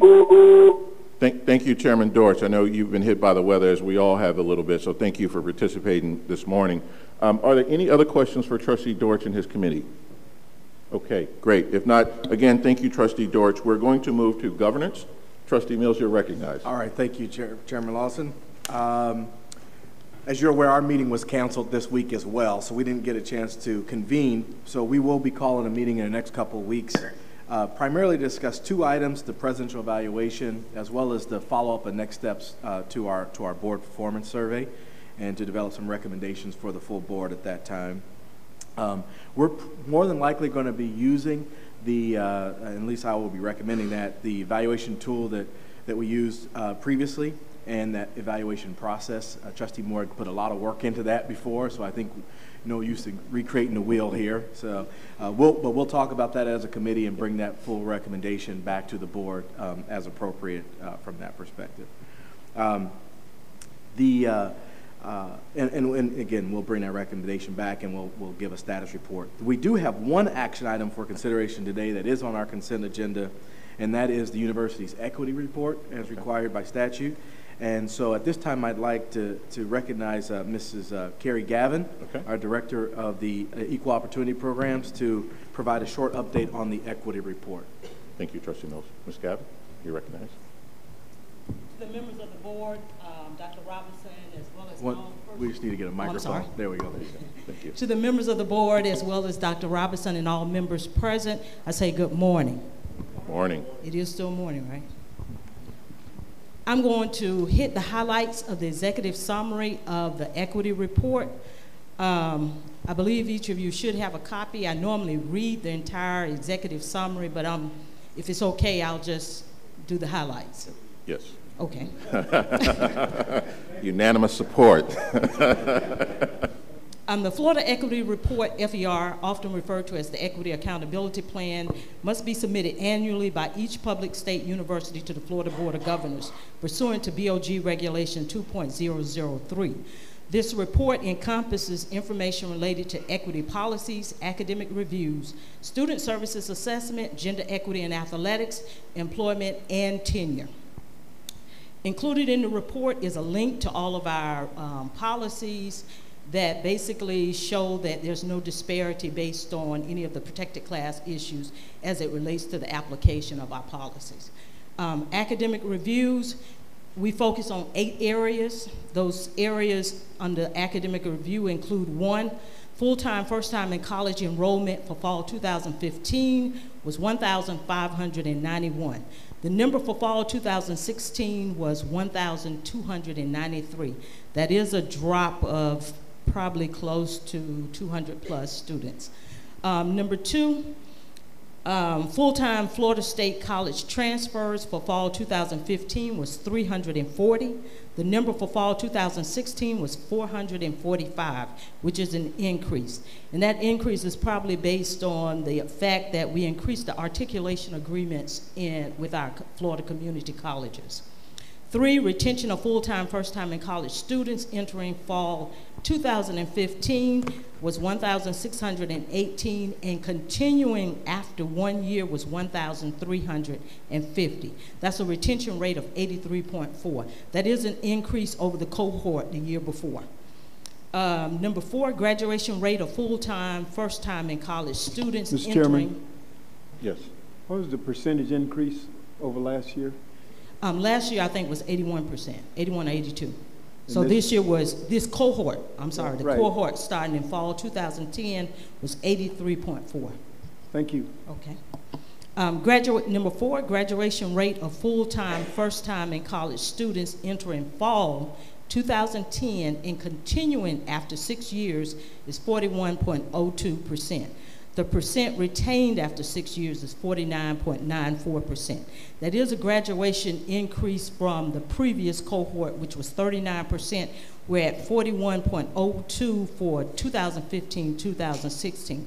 For 16-17, which I'll report on next year because we're about a year behind, I believe it's at 45-46%.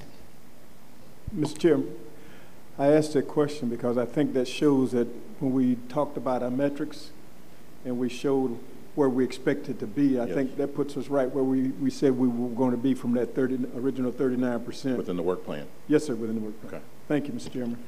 Okay. And the 5th chart under academic reviews is our bachelor degrees awarded. For 2014-2015, it was 1,507. For 2015-2016, 1,676. So that's an increase. For our master's degrees, there was also an increase in 2014-2015.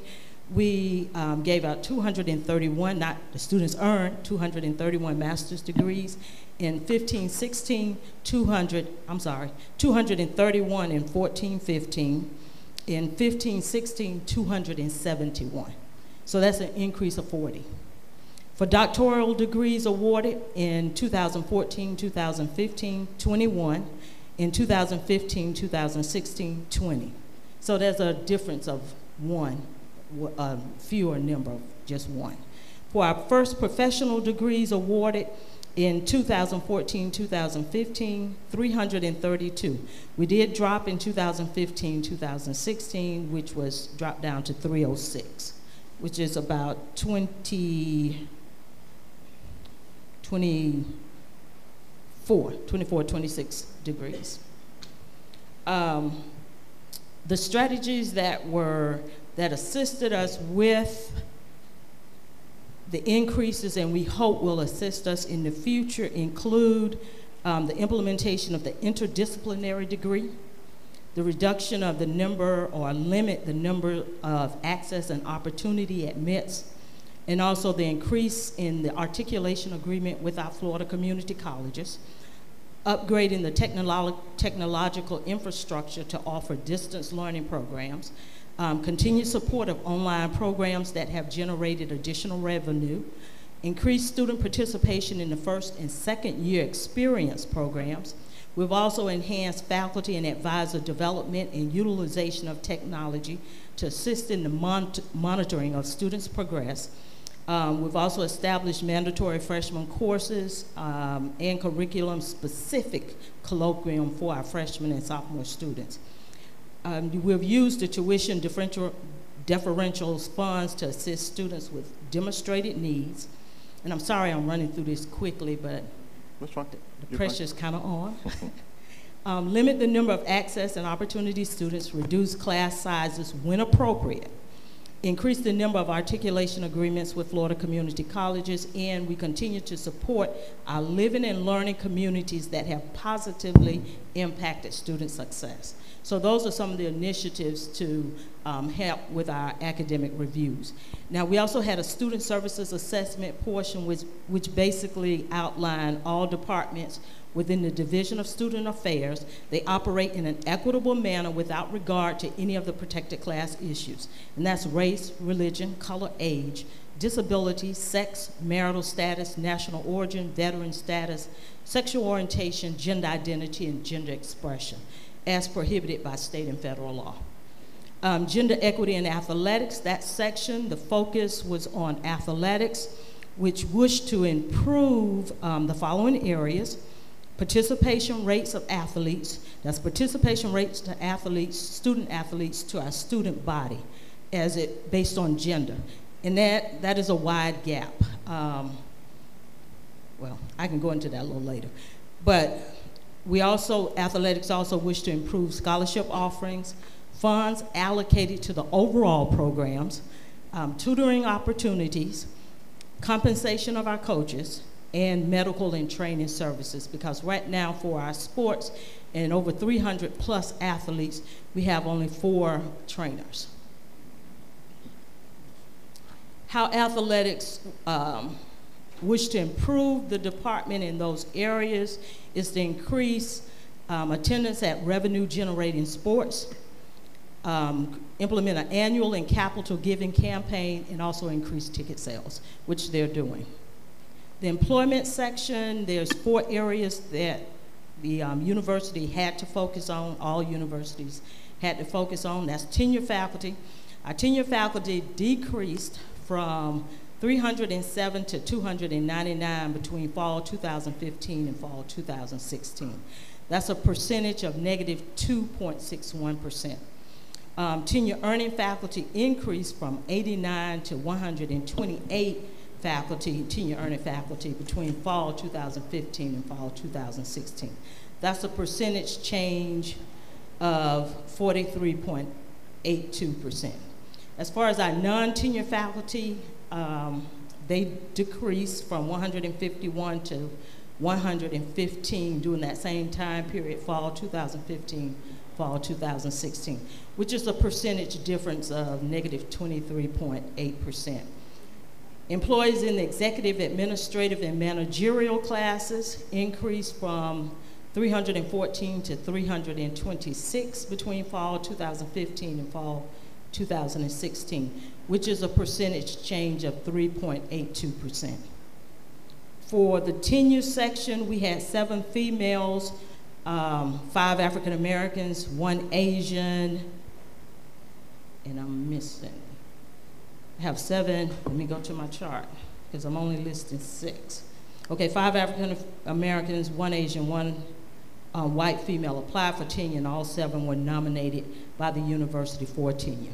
For males, and this is during the same time period, 2015, 2016, 4 males, all African American, were applied for tenure, and all 4 were nominated by the university for tenure. That concludes my report, the highlights of my report for the equity. Thank you. Report. Mr. Chairman, can I just confirm with the other trustees that you all received the full equity report? You did? Yes. Okay. Yes. All right. So thank you. So do you need a copy?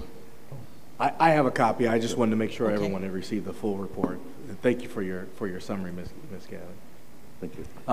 And again, that item will come up as part of the consent agenda. But before I just conclude my remarks, I just wanted to expand a little bit on my comments, Mr. Chairman, relative to the board assessment. Okay. As you know, and for the record, for others, we had our board retreat last month. And at that time, we had a representative from SACS, in fact, the CEO, I'm sorry, SACS Southeast. SACS COC. SACS COC, just to make sure I'm accurate in that. And also representatives from the Association of Governing Boards to really talk through, both of whom talked a little bit about board effectiveness, et cetera. We combined that with a survey, obviously, that the trustees did on ourselves. And we identified some things that are working well, as well as some improvement opportunities. And again, our committee is going to review that a little bit in our governance committee meeting coming forward as we recommend kind of next steps as a follow-up to that process, which can include a variety of things, of deeper dive on the assessment itself in terms of our overall effectiveness, skills assessments, et cetera, as we derive through that conversation. So I just wanted to kind of put that on the record as you recommended there for us. So with that, that does conclude my report. Great. Thank you, Trustee Mills. Any questions for Trustee Mills from the Governance Committee? Great. And Trustee Mills obviously has stepped in as chair of this committee. As Trustee McCoy has transitioned off the board, and we can all tell he's excited. You're right. To be to own excitement this responsibility. But thank you for a job well done. I'd like to transition to Trustee Perry to give us an update on the special committee regarding the College of Law. Good morning, Mr. Chair. As you are well aware, we had a visitor in the state of Florida last week by the name of Hurricane Irma. As a result of Hurricane Irma, we had to cancel our meeting. We're going to reschedule that meeting. We have finally received from the law school the documentation that we have been requesting. It will be forwarded and disseminated to the special committee one day next week. Kind of bear with us because of the hurricane, deaths have piled up. So we will get that out. One of the things that is going to be very important, because the committee wants to base every decision based upon facts rather than just sheer opinion. Opinion without facts leads to disaster. Once we get all the facts and once we sit down and talk with the faculty, which is very important, and most importantly of all, the student body, then we will be able to report back to this board with what we found. So that's where we are now. I'm working with Ms. Barge-Miles so we can get with the law school to determine a new date for the site visit. That concludes my report. Take any questions if there are any questions. Thank you, Trustee Perry. I think that the Special Committee on the Law School shows the importance of these programs to us as a board, and particularly when it comes to their professional passage rates and the effectiveness of the programs. Now, the goal is not to have a special committee around each college and school, that's for sure, but we felt that given the distance of the law school from the main campus and some of the challenges that we were encountering, that it was absolutely necessary. So at the conclusion of this committee's work, we'll take a recommendation from this committee around how long they should stay in existence. So I think that's the right approach there. Moving from the special committee on the law school, I'd like to move to the Presidential Leadership Committee that is also chaired by Chairman Dortch. Thank you, Mr. Chairman. The Presidential Leadership Committee met on Thursday, September the 7th. The following trustees were present: Trustee Bruno, Trustee Grable, Trustee Lawrence, Trustee Perry, and of course myself. First, the committee approved our June 7th committee minutes, and next we moved into have discussions about the extension of the interim president, Dr. Larry Johnson's contract. And we moved with urgency because his existing contract then was due to expire on midnight yesterday, September 14th. We had a very robust discussion, and it centered around, again, the positive leadership and exemplary leadership we had from the president, the stability that we saw on our campus. Also entertained in that conversation was the fact that SACS is currently on our campus and reviewing our institution. So we wanted to send a message to the public, the SACS and everybody, that yes, Florida A&M University is stable. We have a stable leadership team, and we again, our vote of confidence was extended. Trustee Lawrence made the motion, and Trustee Perry seconded, and it was unanimously passed. After that, after reporting back to you, Mr. Chairman, this is for the public's record, we had the special call board meeting by you as chair on September 12th. The board unanimously approved an extension of Dr. Robinson's contract for 1 year. That term is September 15th through September 15th this year through September 14th, 2018. We ensured that there was clarity that based on the board decision at our retreat and the requests that have been made to the Board of Governors, this does not in any way preclude or impede the board from continuing with its request to have the board to give special permission or to suspend certain guidelines that gives us flexibility in our decision on selecting a permanent leader for Florida A&M University. And then after that, of course, then that special meeting, as I said, did take place, and it was unanimous by the full board. Then the committee, after our discussion on those, back to our board meeting that we held, our committee meeting that was held on September the 7th, we proceeded to review the final presidential profile report from our consultant, RHR International. Trustee Grable moved, and it was second by, she moved and was second by Trustee Bruno, that we received this as our final report for our profile for the president.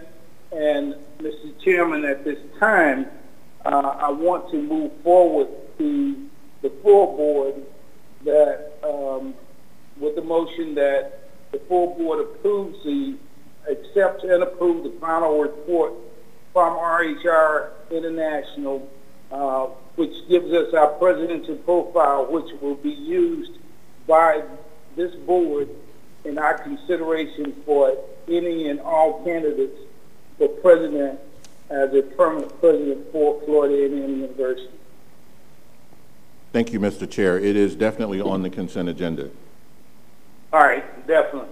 And then, of course, the next step for the committee would be for us to follow the directive of the board and as you as chair as we move in this process, as we continue the process. If the board approves totally the profile that has been adopted, and again, we want to thank all of the board for their engagement, because what we have now is a profile that is developed with input from faculty, input from students, input from alumni, input from the general community, input from the administrators, even input from the leadership in the Board of Governors. So all of that said, we think we have a solid document, Mr. Chairman, and again, the committee thanks you and the board for the confidence to allow us to shoulder this responsibility for the board and for our colleagues. Thank you, Chairman Dortch. Your committee, I know it's a small committee, but you guys have done a lot of work, and we do appreciate it, and your item is definitely on the consent agenda. Are there any questions for Chairman Dortch in this committee? Yes, Trustee Bruno. During the committee meeting, I inquired about next steps, and the response was that we would be waiting for the direction of yourself, of the chair, for how we're going to move forward. And I know at the retreat, we had a vote to make a request to the Board of Governors. So I just wanted to ask for an update on where we are with that process, what the response was, and what we're going to do going forward. Okay, great. Trustee Dortch, the question, I'm not sure if you heard it from Trustee Bruno, was really what are the next steps from here? Right. And yeah, Mr. Chairman, as the full board remembers, you have been on point in communicating with the Board of Governors and with the Chancellor as our leader to get the approval from the board to give us approval to proceed with suspended rules and guidelines that if the board so chose, now that we have the profile, if we so chose to proceed without a national search, we will be able to do that if the board gives us that. There is a precedent for them having done that before in the university system of Florida. So where we are now, Trustee Bruno, and to the full board, because our chair has been working, they are putting that on the agenda for later in this year. We don't know if it's going to be taken up in the November meeting or subsequent meeting, but what we did on the 12th was ensure that we have consistent leadership so that whenever they give us the final word, then we will then be prepared based on the decision by the Board of Governors. And I'm sure the chair will add it to our board agenda or a special call meeting, whatever he deems is appropriate for us in terms of expediting these matters. So we are now basically in a holding pattern until the Board of Governors takes it up, and I understand that they may look at it in their November meeting. But the bottom line is we have taken every step so that our university is solid, consistent, and moving ahead, and then we will make that appropriate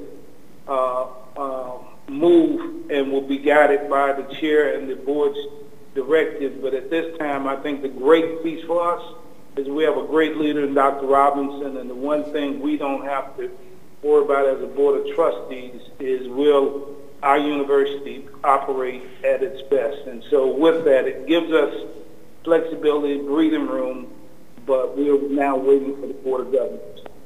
Did that answer your question, Trustee Bruno? Okay, great. Yeah, Trustee Deutsch, I probably couldn't have said it any better. I mean, we have done all of our homework. We've done our due diligence. We want to leave all of our options open. We think the approach we're taking today allows us to do that. We've extended Dr. Robinson's contract because Dr. Robinson is providing us really strong leadership today. We're absolutely not in a rush to make any hasty decisions, but we are moving forward in an effort to keep all of our options open. And we are in constant consultation with the governor's office and the Board of Governors such that there are no surprises regarding what direction that we take. And so since we have the, well, I'm sorry, have it. Okay, please. Since we have, we're about to approve a finalized presidential profile. Once we get that response from the Board of Governors, at that point, it's perceived that we would be able to make a decision on how exactly we're going to move forward.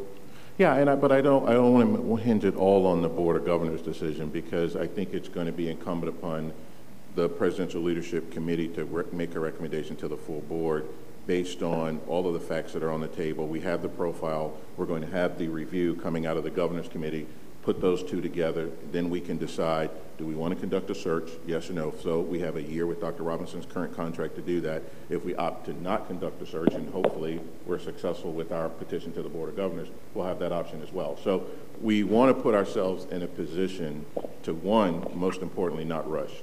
Two, to make a smart decision, but at the same time, make sure that we are well aligned with our constituency base, because for us to move this institution forward, we have to play at a bigger level within the state, right? And that means better alignment with the governor's office. It means better alignment with the Board of Governors' office.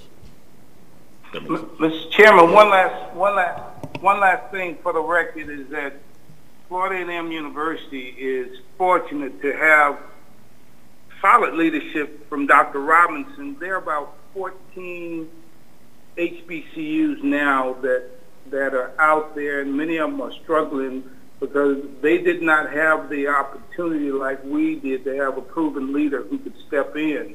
And so there are a lot of challenges that are out there. And the one thing that, you know, as our chair and the rest of our colleagues on the board, we all have said we want stability.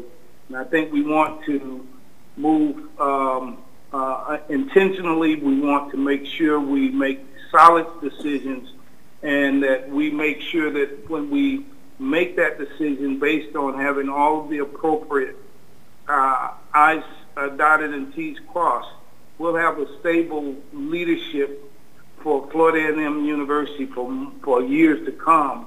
And so that's why, again, while we're blessed to be able to not sweat about can we move as a university. That's been a blessing for Florida A&M University as I look at the challenges that many universities are having with interim presidents and their field holding searches that are upwards of $500,000 and more dollars just to try and get to the process. So, Mr. Chair, and tell my colleagues, I just wanted to throw that out so we really realize the blessings that Florida A&M University has right now.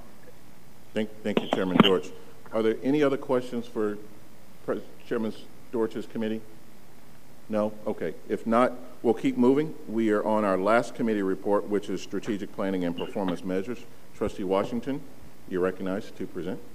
Thank you, Chair Lawson. Again, the Strategic Planning Committee was not able to meet due to the storm. Luckily, our agenda was mostly informational. So we are following up from the June board meeting as we continue to build out the structure for what the Strategic Planning Committee looks like and what our deliverables are. So Dr. Eddington is going to provide a quick update on where we landed as far as performance funding, obviously with Dr. Ford, and then we're going to go through, again, quickly, the strategic planning scorecard, what it sort of looks like as they've done some really good work on building out how we've talked about the accountability structures. I don't know if you're the strategic planning, the accountability structure, and how the reports come up to the board level, and then how they direct themselves to both the senior leadership team.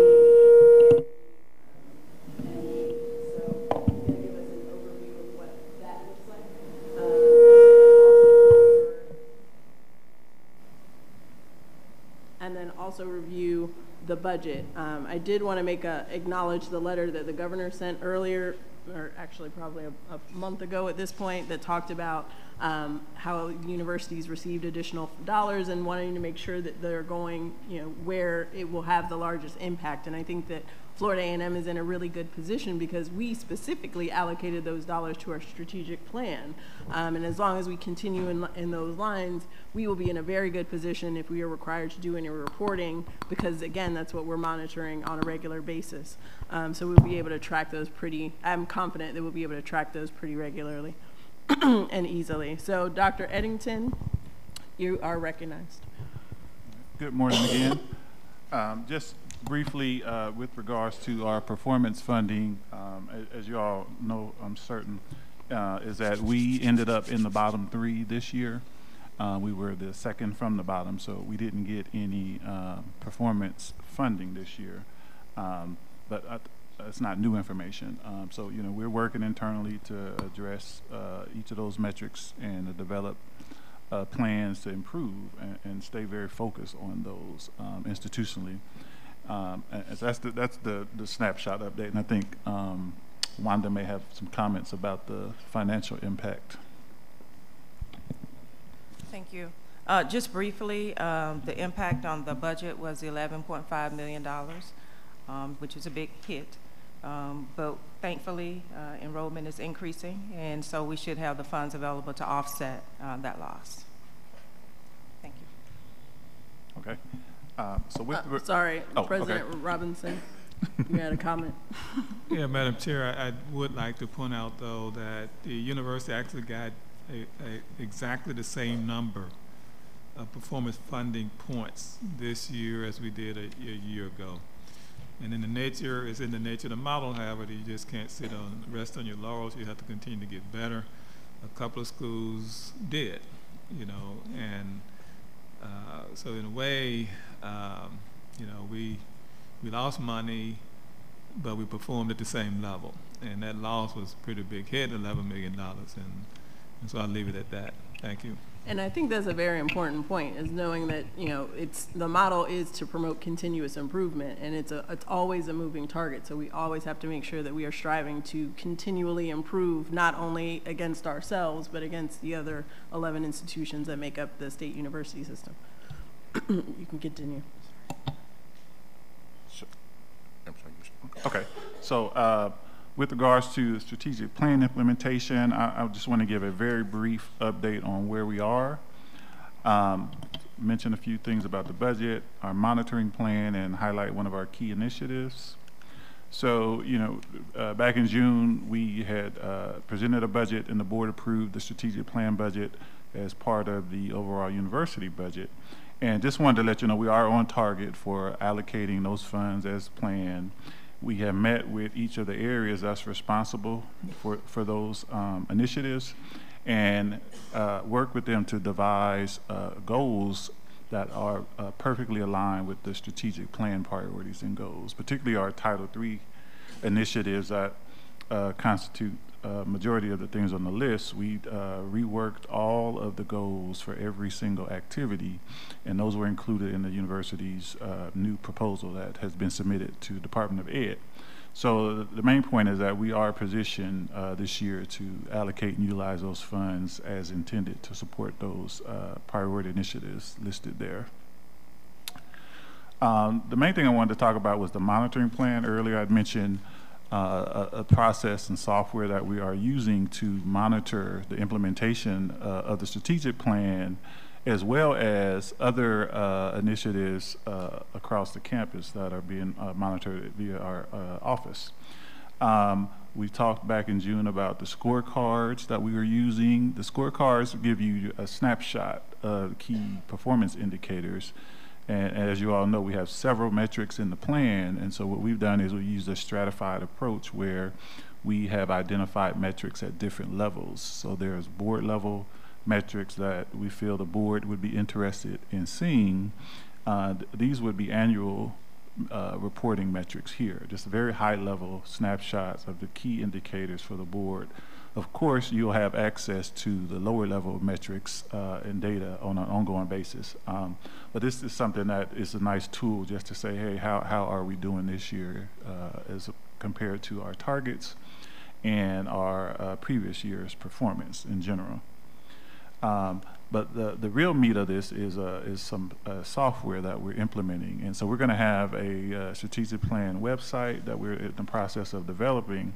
And it's going to have the dashboards on the site for public use, and then we also have some internal dashboards that we can provide access to for the board. And so this is just to show you, you know, what the website is looking like as we develop it. This is going to be a main site that has links to each of the high-level strategic priorities. And then you'll be able to click on each of those high-level priorities, and it'll take you to another screen that looks like this. So in the background, there will be dashboards for each of the high-level metrics for that priority. You can click on each one and kind of dig down a little bit deeper and look at the targets compared to our current performance. And there's going to be a lot of data on here. So I think, you know, for those of the board members that want to get down into the grass and the weeds, you'll have access to this information without having to request it from us on an ongoing basis. And also, this snapshot here, well, one of the things we like about the software that we're using is that it allows you to map out the whole plan. We have a massive, aggressive, comprehensive plan, starting at the top with the high-level strategic priorities. You can then map out your goals and your strategies, and then the specific action steps related to those things. And you can track all of those things on an ongoing basis, very, very nicely. In addition, you can also assign, which is what we're doing, assign priorities and goals to individuals across the campus, those people who have primary responsibility for these initiatives. And they will have their own internal dashboard site. And what they'll be able to do is they will be able to track the goals that they're responsible for, the action steps, and the ongoing progress, and they'll get dashboards and meters that allows them and us to monitor on an ongoing basis how we're doing with respect to all of these measures, indicators, activities. And these are tied to the individuals. So from our office, in terms of overall comprehensive monitoring, it'll be very easy and straightforward for us to have a really good feel on an ongoing basis of how the plan is doing. And also, this same software is going to be used to monitor these other plans that we've been talking about. So we talked earlier about, you know, monitoring the academic programs. We're going to use the same software because it's built to do those types of monitorings as well. So I think we'll have a very good handle on keeping up with how we're doing. And the key part is, I think it's something the chair always talks about, is visibility, right? Reporting. So this information will be available to anyone who wants it. It's not a secret. So that's just kind of a feel for how we're going to be tracking the plan as we implement it. Last thing, I just wanted to kind of give a highlight. Trustee Washington asked that we routinely report out and highlight specific initiatives. So, again, we're at the very beginning of the implementation, but I wanted to highlight one of our key initiatives that falls under Strategic Priority 2, and it's the faculty development. And one of the key goals and strategies in the plan is to have a faculty development program that supports faculty excellence in these 3 key areas of teaching, research, and service. And the person that's going to have the primary responsibility for this is Dr. Janine Boston, who's Associate Provost for Faculty Affairs and Faculty Development. We have allocated a year 1 budget of $390,000. And this initiative is going to help us work with faculty to improve performance in key areas. And we're using what we call targeted professional development. So we have some areas and issues that we think require attention, right, that we want faculty to focus on, such as those programs with licensure pass rates. We want to make sure they have the appropriate faculty development support. Lower level STEM courses where we typically have high failure rates, that's another area of focus. Online education, getting faculty support to develop online courses. Research is part of our faculty development, so we want to get faculty support with proposal development and journal writing, and also supporting off-campus travel for faculty that want to present and go get training and exposed to pedagogies and other best practices external to the campus. And in addition, we also want to beef up our rewards system to acknowledge and recognize excellence in teaching, research, and service. And so those are going to be some key focus areas of this initiative around faculty development. And wanted to give you a feel for how does this connect to the performance indicators, right? The things that we care about. Well, all of these activities are designed to help address these things, right? Graduation and retention rates by helping faculty to become more effective educators in the classroom and making sure that they're utilizing best practices for improving student success. Is going to transition to higher retention and graduation rates, licensure pass rates, giving faculty more support around research. It's going to ultimately lead to increases in research expenditures, more grant money coming to the campus. And again, we do have a student success strategy around online course development. So giving the faculty the support for that leads us to have more access for online courses, which translates into ultimately higher retention and graduation rates. And so that's hopefully just kind of gives you all a feel for, as I look at it, is like how does a strategic plan transform an institution? And I would say what it does is it takes things that you have been doing and it adds new things, but it focuses them on the key priorities. And so we've identified what the key priorities, and all of them have to do with student success. And now we're making sure that all of these activities on the campus, they're pointed in the right direction. They have the appropriate focus.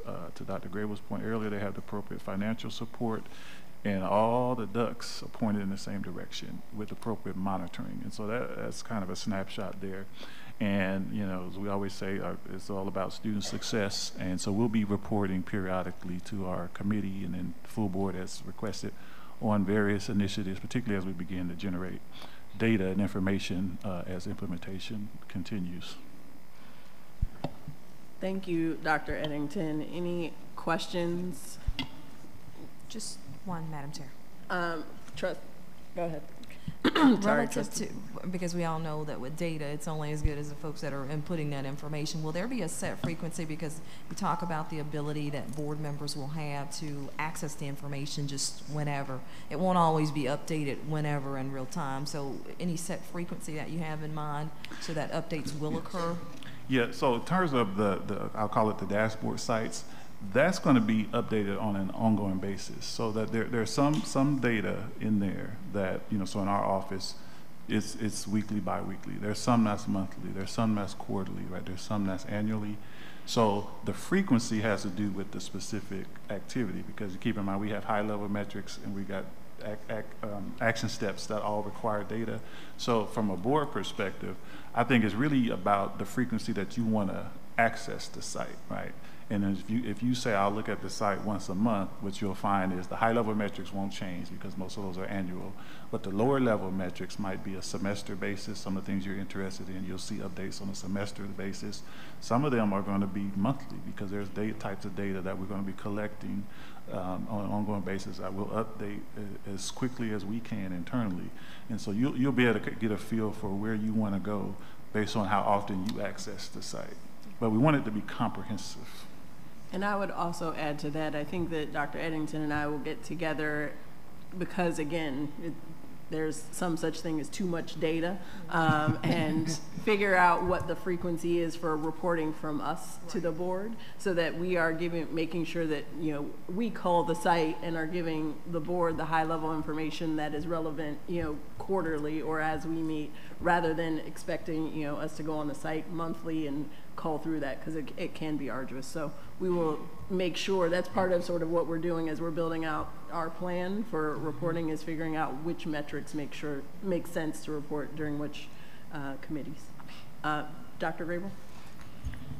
Thank you, Trustee Washington and Dr. Eddington. I want to commend Trustee Washington on her leadership. I know I had a lot of questions and suggestions regarding the faculty, our excellent and renowned faculty component of our strategic plan. And I think you all have finally nailed it. And I think from a faculty perspective, this really does show that excellence with caring, not just for students, but for some of the most important people on our campus.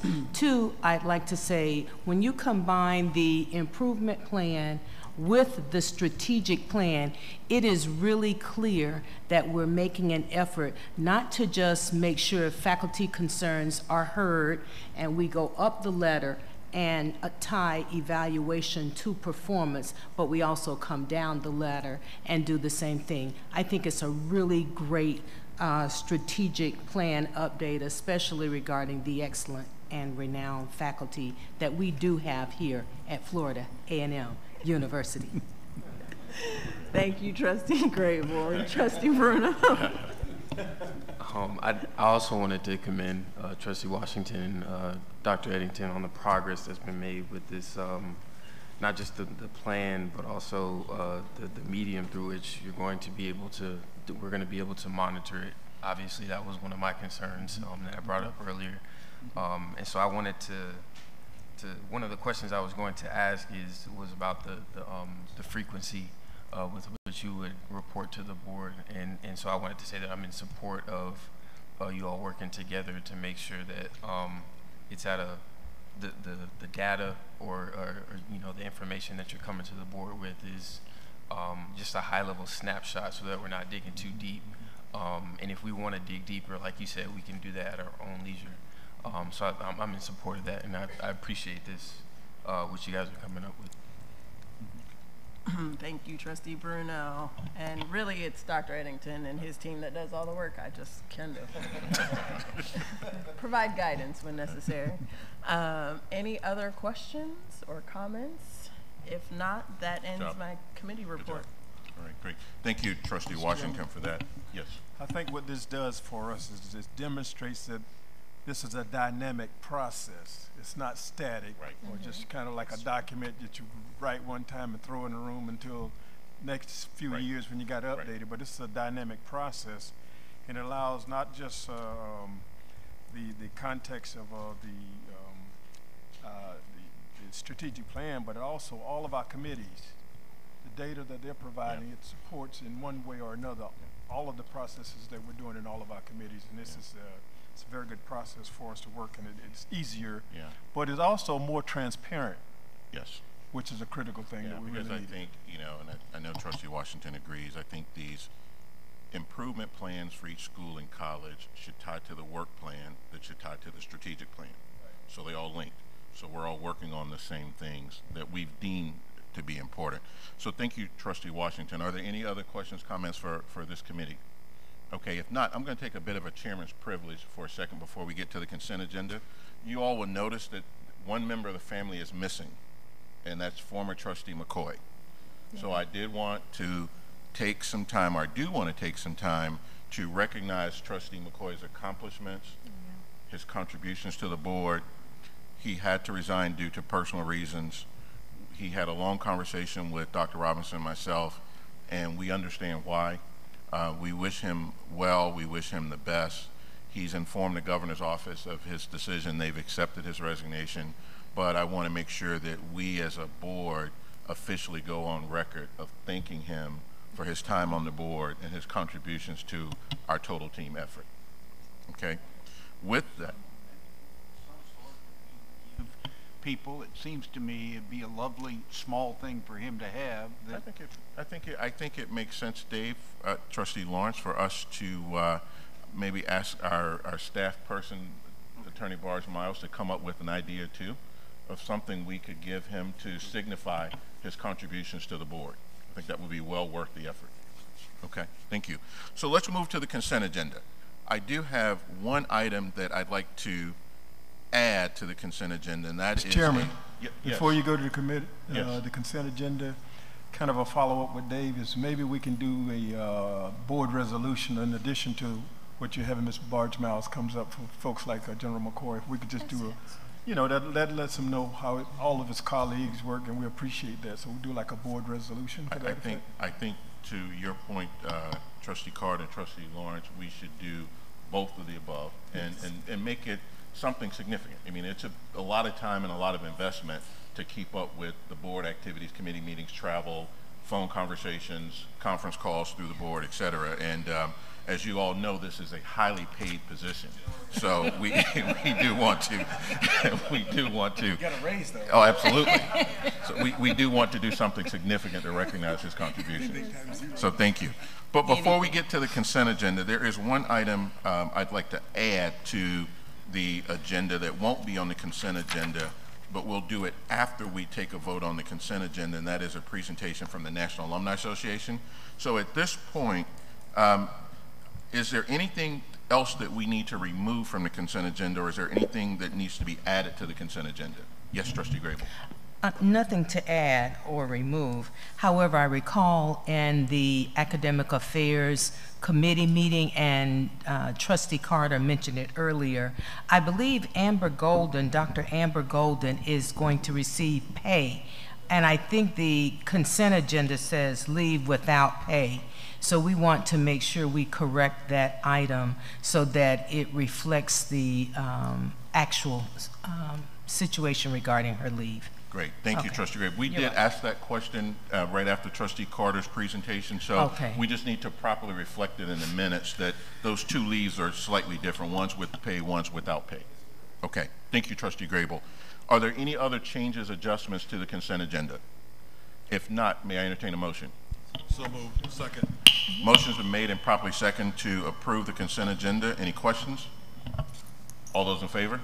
Aye. Aye. Motion passes. At this point, I would ask President Greg Clark to come forward for a presentation from the National Alumni Association.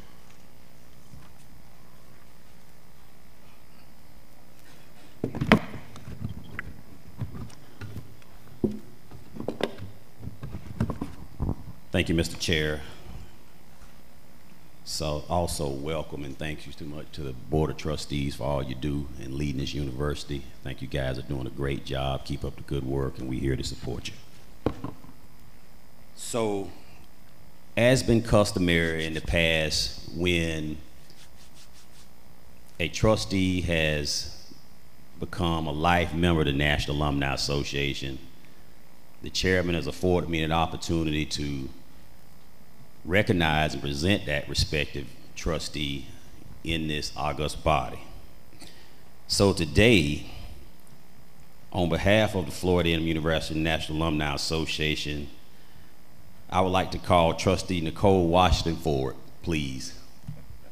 Nicole is the newest life member of the FAMU National Alumni Association. I want to present her plaque, which reads, Florida A&M University National Alumni Association recognizes Nicole Washington as life member since 2017, a distinction reserved for those whose outstanding generosity perpetuates programs of academic excellence. Thank you so much, Nicole. And that's the way to lead from the front. Also, your life membership pin. Thank you so much. Thank you, President Clark. Yeah. And the last thing, Mr. Chair, want to let everybody know that the National Alumni Association has launched an alumni store in order to protect our brand as it relates to marketing and merchandising. The new website just went up, FAMUalumnistore.com. It's open, the vendors are licensed, so the university will get its royalties.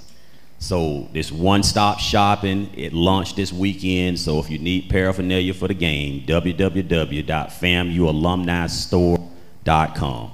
Thank you so much for your time and effort. Thank you, President Clark. Thank you. And congratulations again to Trustee Nicole Washington for becoming the newest life member on the board. Okay. Yes. In reference to your request to each of us to become a life member, where do we stand now in terms of our board membership? That's a great question. I don't know the answer to that, but I'll get that answer for you, Trustee Carter. Are we 100% now? And recognize Trustee Justin had, I forgot to do him, his was actually mailed to him, so Stan, Justin, Bruno, his was actually mailed to him, and we didn't get a chance to do him in person, but the student has taken care of it. Okay, great. Thank you, Mr. Chairman. Okay, thank you.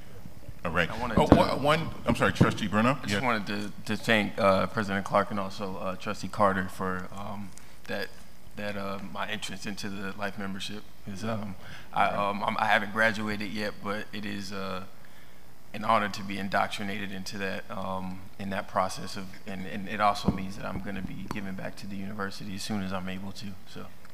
Thank you. Right. Thank you. So we are truly in the home stretch. The last agenda item is a special report out on the activities from the College of Pharmacy and Pharmaceutical Sciences by Provost Wright. But before that, I did want to recognize one important person that just stepped in the back door, and that is A.D. Milton Overton, if you would please stand. You know, I was sitting up here doing something I shouldn't have been doing, texting while we were having our meeting. And I was texting A.D. Overton saying, where are you? Everybody else is here.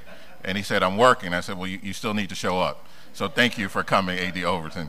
We appreciate that. But I would now like to turn to Provost Wright and ask him to give us an update. And this is, just so we all are on the same page, this is very purposeful, meaning that we want to make sure as a board we understand what these improvement plans are by school and college. And, you know, don't want to repeat the current scores in the pharmacy school. We all know what they are, but I think it's important that we get underneath what is being done and not just get underneath it, but support what's being done after we've all agreed to it. Provost Wright. Thank you, Chair. And I know how important it is and for you to have an opportunity to be briefed. And so with that in mind, I've asked the interim dean, Dr. Seth Blorderby, to come and provide sort of some insight to you, and so that you all will be informed. Good. Okay. Thank you. Dean, you're recognized. Here's the.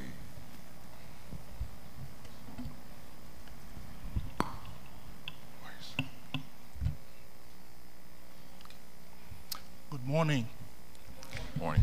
And thank you for giving me the opportunity to say a few things about our college, the College of Pharmacy and Pharmaceutical Sciences. I will provide some updates, but I will begin by where we were 138 days ago. Because on May 1st, the provost made an announcement which changed things in the college a little bit. And I'm going to tell you a few things about that.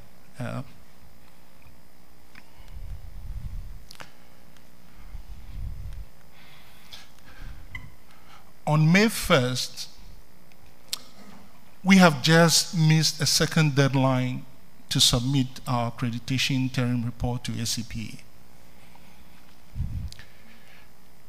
A group of the faculty and students got to know that we got one of the lowest board scores, and they were very anxious. The class of 2017 had graduated, but they were unwilling to sign up to come for a workshop that will prepare them for the NAPLES board exam. We had a plan to launch a new curriculum in the fall of 2017, but there were a very vocal skeptics that we were going to be able to do that. And there were a number of students that had complaints about classroom issues and also not following some of our policies and procedures. Those were the 5 issues, main issues confronting us on May 1st when we began. And so what I want to do is how we have addressed each one of these in about 6 slides, and then I can answer any questions that may come as a result.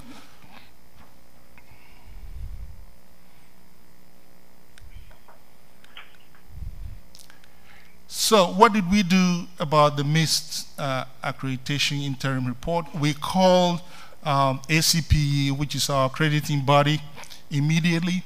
We reported a substantive change. That change means that we changed the dean of the college, and we requested an extension to submit the interim report.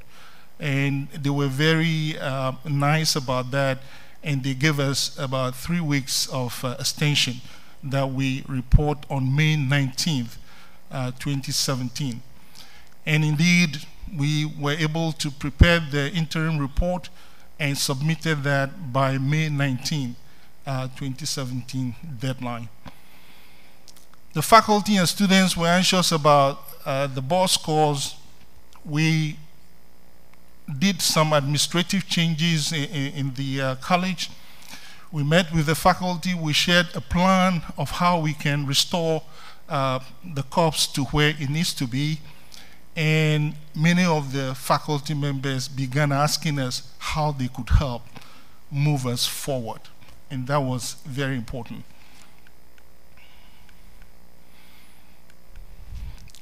So how do we get the class of 2017, who are now citizens of the country, to come back to campus to be part of a workshop that prepares them for the board?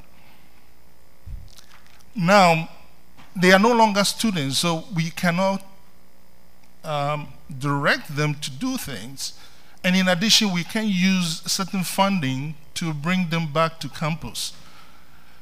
So we appealed to the National Diamondback Pharmacy Alumni Council, and yes, they provided us with scholarships that allowed us to give 119 scholarships to the students to come back to campus for a workshop.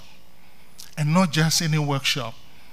We consulted a company that is called High Yield Met NAPLES Review Group. This is the same group that the University of North Carolina uses to prepare their students for the board. And we were able to bring them in here June 2nd and 3rd for them to take our students through that workshop. And at that workshop also, we brought a student who had failed the board the previous year to come and inspire our students. And I heard she actually did that. The students were inspired by the time they left here, they left campus. Finally, we did something also which was tried earlier on, but we provided the students with what we call the pre-board exam. There is an exam that correlates very well with the board exam. And so we provided them with a voucher that allows them to take that board exam, the pre-board exam, and it provides the student with self-assessment. That if you cannot pass that exam, you need to prepare the areas of competencies that you haven't done well in, you need to prepare for that before you go back and take the exam, the real exam. And that was done. We gave over 120 vouchers of students who asked for it, and we provided the rest who were not on that campus the vouchers as well. And then the curriculum, the new curriculum was to be launched. We were nowhere near launching the new curriculum at the time that we took over. But then we knew that this curriculum change was very important because it was the same thing that we have told our accrediting body 2 years before, that we were going to do that, and it was the means by which we were going to do differently on our boards. And therefore, we needed to move the curriculum forward. So why did we need that curriculum? Well, there were new professional trends that required that we do things differently. And we had no choice about that. The new standards that came into effect 2016 were some of the standards that the board exams will be based on. We had what we call the PICOA and the NAPLES blueprints that came also, and those were telling us that we needed more content into the new curriculum. And then the assessments, internal assessments we have done, told us that our students were not retaining information when we teach these classes. And so these were the driving forces that got us to want to implement the new curriculum. But what was the philosophy of that new curriculum?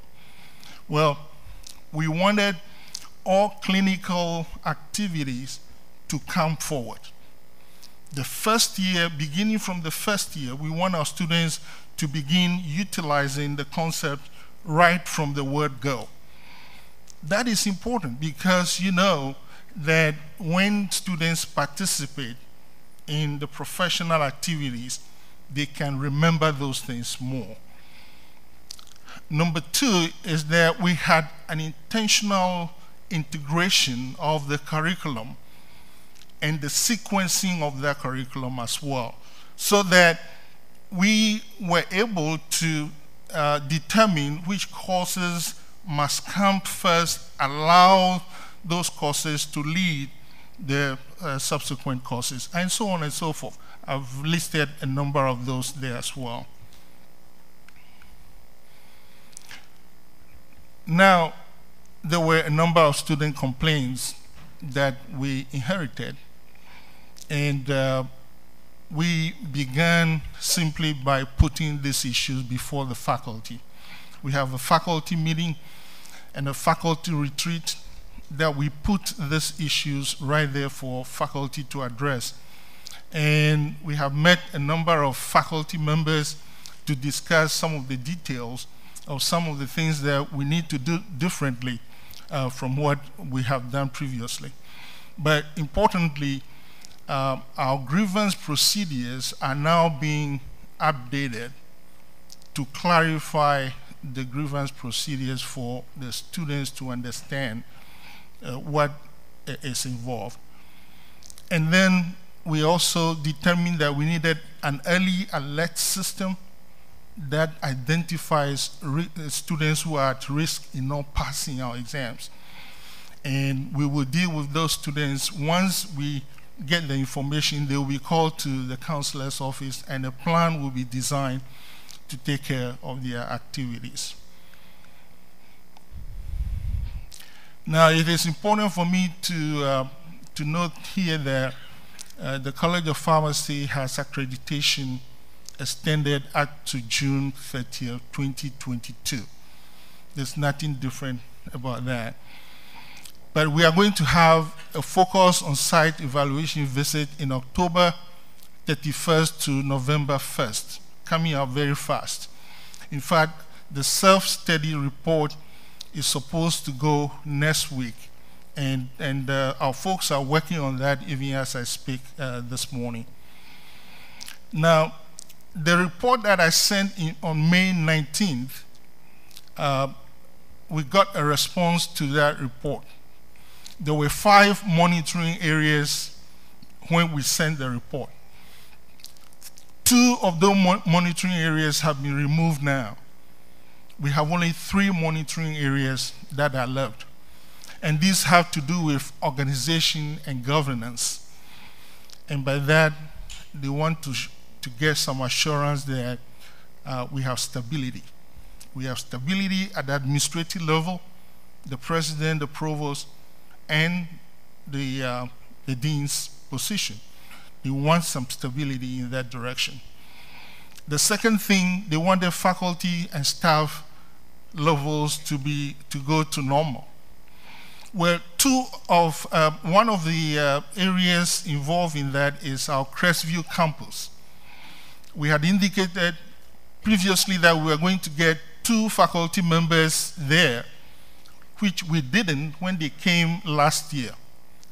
I can assure you now that through the provost and the president's support, now we have 2 faculty members at the Crestview site. That issue will no longer be an issue when they come back in October. And then they talk about financial resources. One of the issues about our accrediting bodies, if your budget drops twice in a row, you have to explain to them why. Well, it dropped last year, but fortunately, again, thank you, Mr. Provost and Mr. President, our budget has increased a little more now, and that should also not be an issue. So we feel very confident about the visit coming up, and we are preparing to meet with the group that is coming. In fact, we would have a mock visit, and some of the deans of other colleges of pharmacy will help us do the mock visit before the actual visit occurs. Finally, I didn't want to just talk about everything else without saying a few things good things about my college, especially in the area that we do very well.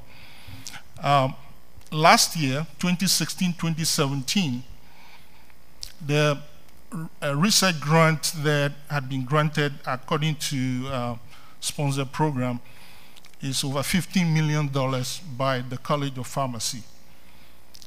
Out of that, we had $3.3 million in indirect monies that came to FAMU.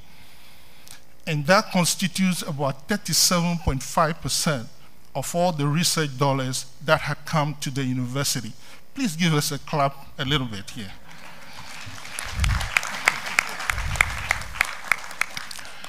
And of course, we got that $400,000 release time that came into the budget and therefore had increased the budget levels as well. So these are some of the things that we have done 138 days in the hot seat. And I'm open now to answer any questions you may have. Thank you, Dean, for the update. Thank you, Provost Wright.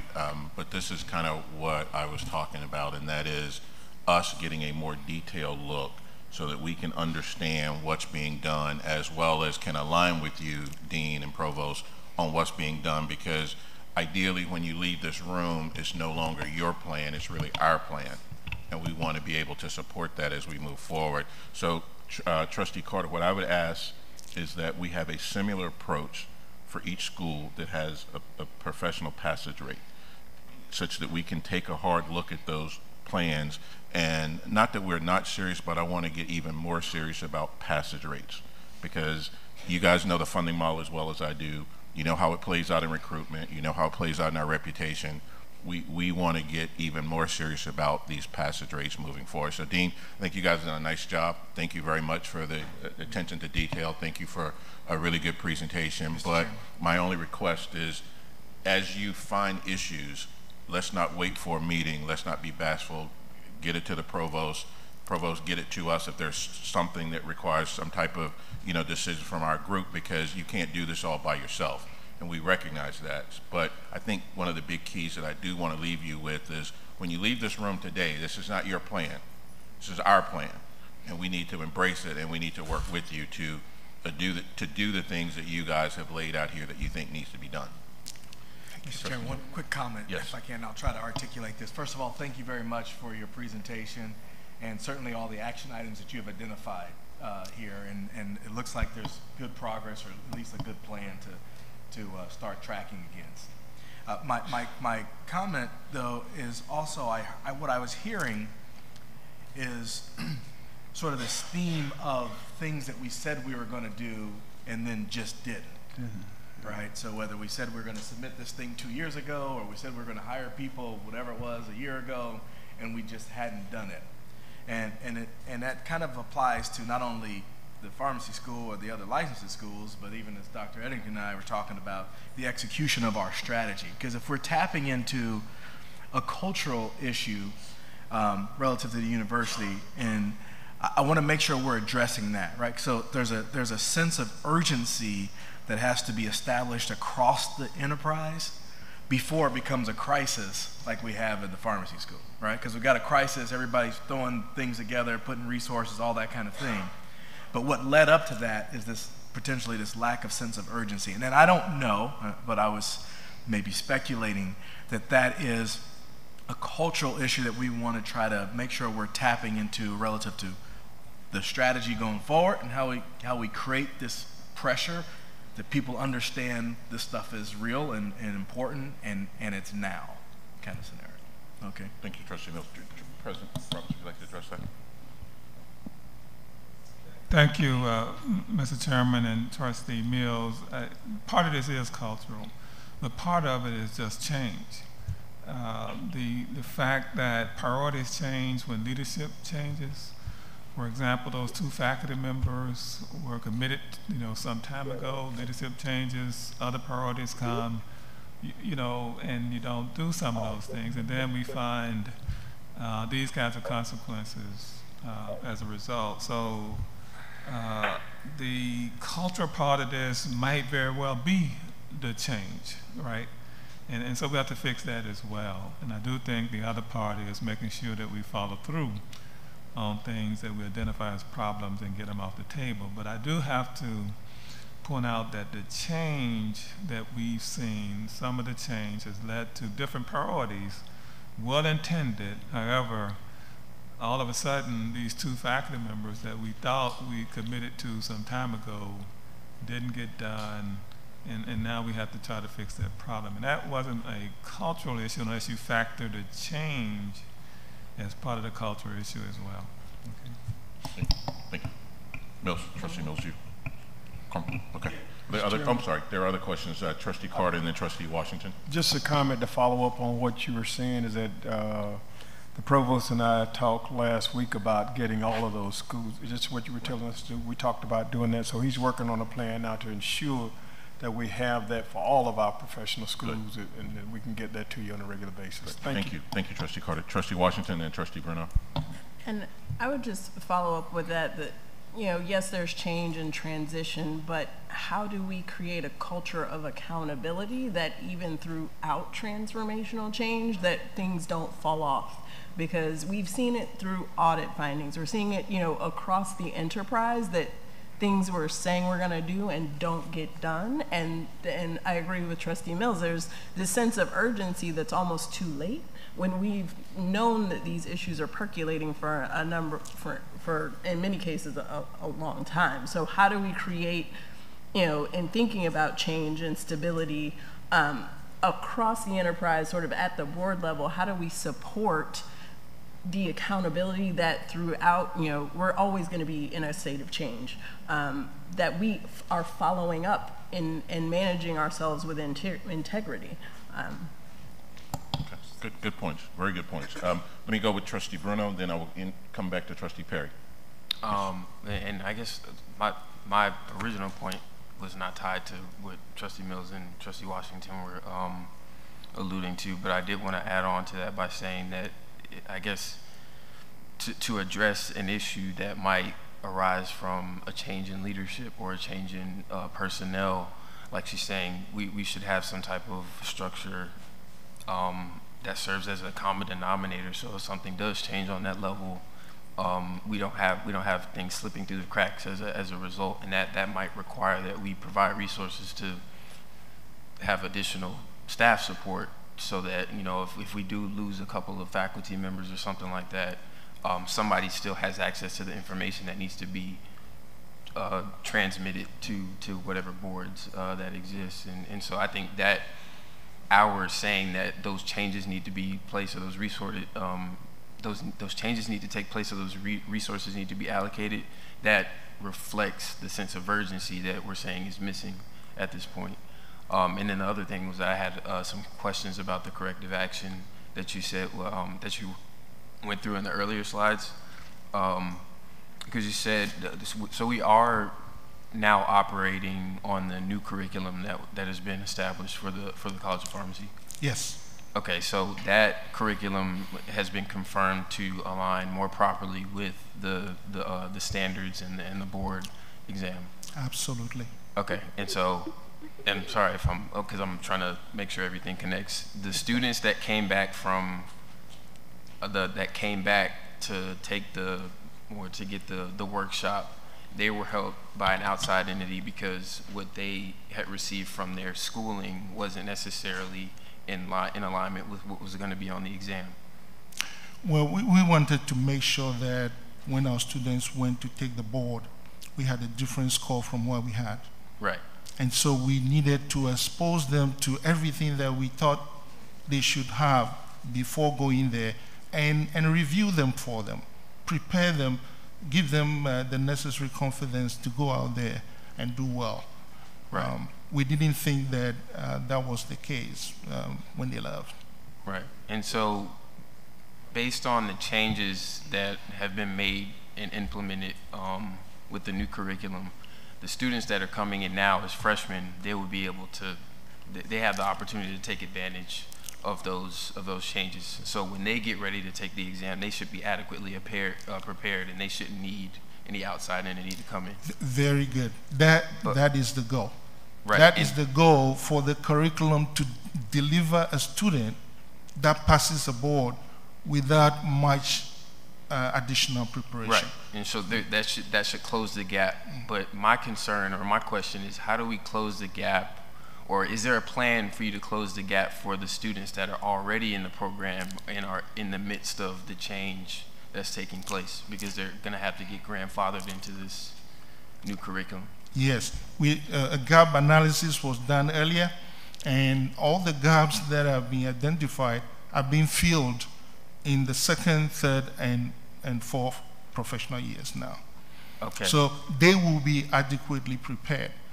But those who are beginning, we have a global view of where they needed to be, and we are beginning from the very first year throughout the curriculum. Okay, so that would mean that your gap analysis, if you're looking at a student that's in their third or fourth year right now, based off of the changes that have been made to the curriculum, you would do some type of workshop or additional assistance for those students? No, those have already been added to what they are doing. By the time they finish each year, we've added things that they now needed to have in order to pass the board and actually get all the competencies that are needed for a new pharmacist that goes into the world. And so as a result, all of our current students and then the students coming in, everybody should be prepared as a result? Yes, everybody will be adequately catered for. Okay, and then my last question, because you made a couple of references to the skepticism from the faculty members about the changes that were taking place with the curriculum. You said you had a faculty, what was it, a retreat? Mm-hmm. And so as a result of the retreat, you know, you can have a retreat, you know, talk about, hey, this is a change that's taking place, but that doesn't necessarily solidify that, you know, they're going to be comfortable with aligning themselves with the changes. And I know we had, I was in contact with some students that were saying that even before the changes took place, there were some, you know, issues with faculty. So are you confident that, I guess they'll be able to move forward implementing those changes and not, I guess, resisting the change like we do sometimes naturally as human beings? Yes. Well, this statistics would answer that question. We had a vote to implement the new curriculum. It was 34-4. I'm sorry? 34 in favor of moving forward with the new curriculum. Only 4 people objected. Okay. And so, I guess, is there a way to just hold the faculty accountable for even if they don't, if they're skeptical about it or they don't agree with it, is there a way to hold them accountable for making sure that they align themselves with it? As far as I know, the 4 faculty members are teaching the classes that are in the new curriculum even now. Okay.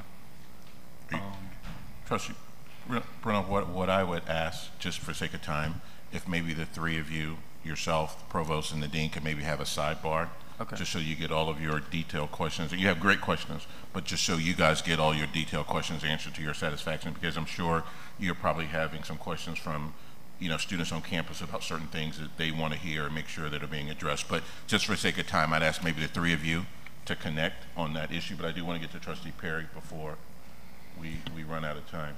The one question I have dealing with compliance dates that departments miss, are these dates tracked by someone else other than the department? If not, we need to have a system in place where someone will get an alert that Department A was supposed to submit something and they haven't submitted it. I think we need to put a system in place if we don't have one. I don't know if we have one or not. Mr. Chair. Okay. Yeah, so I mean that's exactly one of the enhancements that we have put in place with the creation of this new division and new oversight. That very issue, particularly related to accreditation, is we have some modified accreditation procedures that now require our Office of Institutional Effectiveness to be engaged in every accreditation action going on at the unit level, so that we have oversight and knowledge of things that are supposed to be happening outside of the unit. So we shouldn't have those problems anymore. Thank you. So, to say one thing, yes, I'm sorry. I wanted to thank Dean for answering all those questions. It wasn't my intention to grill you. I just wanted to make sure that we were making adequate progress, and I want to commend the provost and the dean for the progress that's been made in correcting the issues at the pharmacy school. Okay, I'm going to bring the pharmacy school discussion to a close just for sake of time. And again, you 3, I would ask that you convene just so that you can have those answers for the students on campus that I'm sure you need. But at this point, what I would like to do is recognize an important guest that stepped into the room, and that is former university president, Dr. Walter Smith.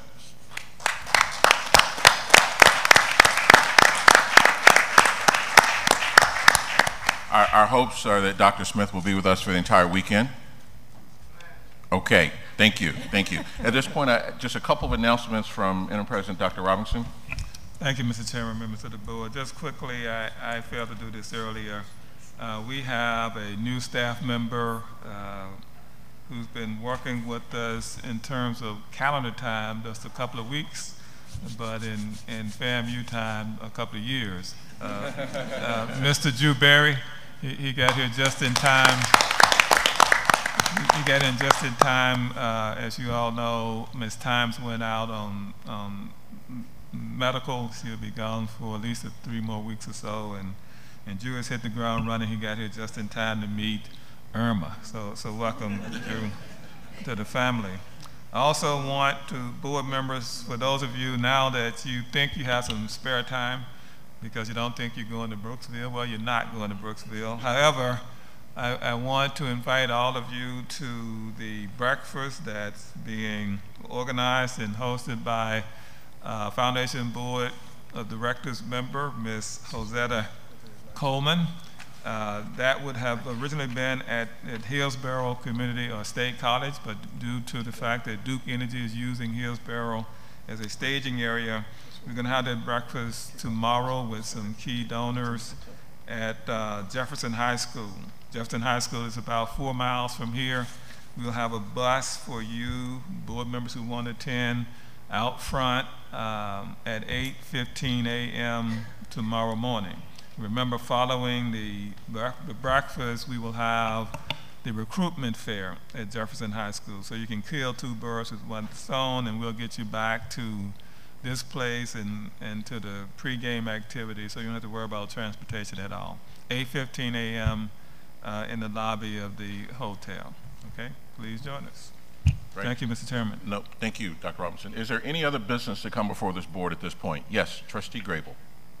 Thank you, Mr. Chairman. I want to again acknowledge the board liaison staff, the director, Attorney Barge Miles, and Ms. Pam Zachary. They do a lot of coordination for a lot of schedules. Thank you, Mr. Chairman. Thank you, Trustee Grable. Yes, Dr. Robinson. Doesn't want me to tell this, but Ms. Barge Miles will be celebrating her 30th birthday on tomorrow. Happy birthday. Happy birthday. All right. Well, we'll have a football game in your honor. At this point, there being no further business to come before this board, I call this meeting adjourned. So the luncheon is in this hotel, right? Okay.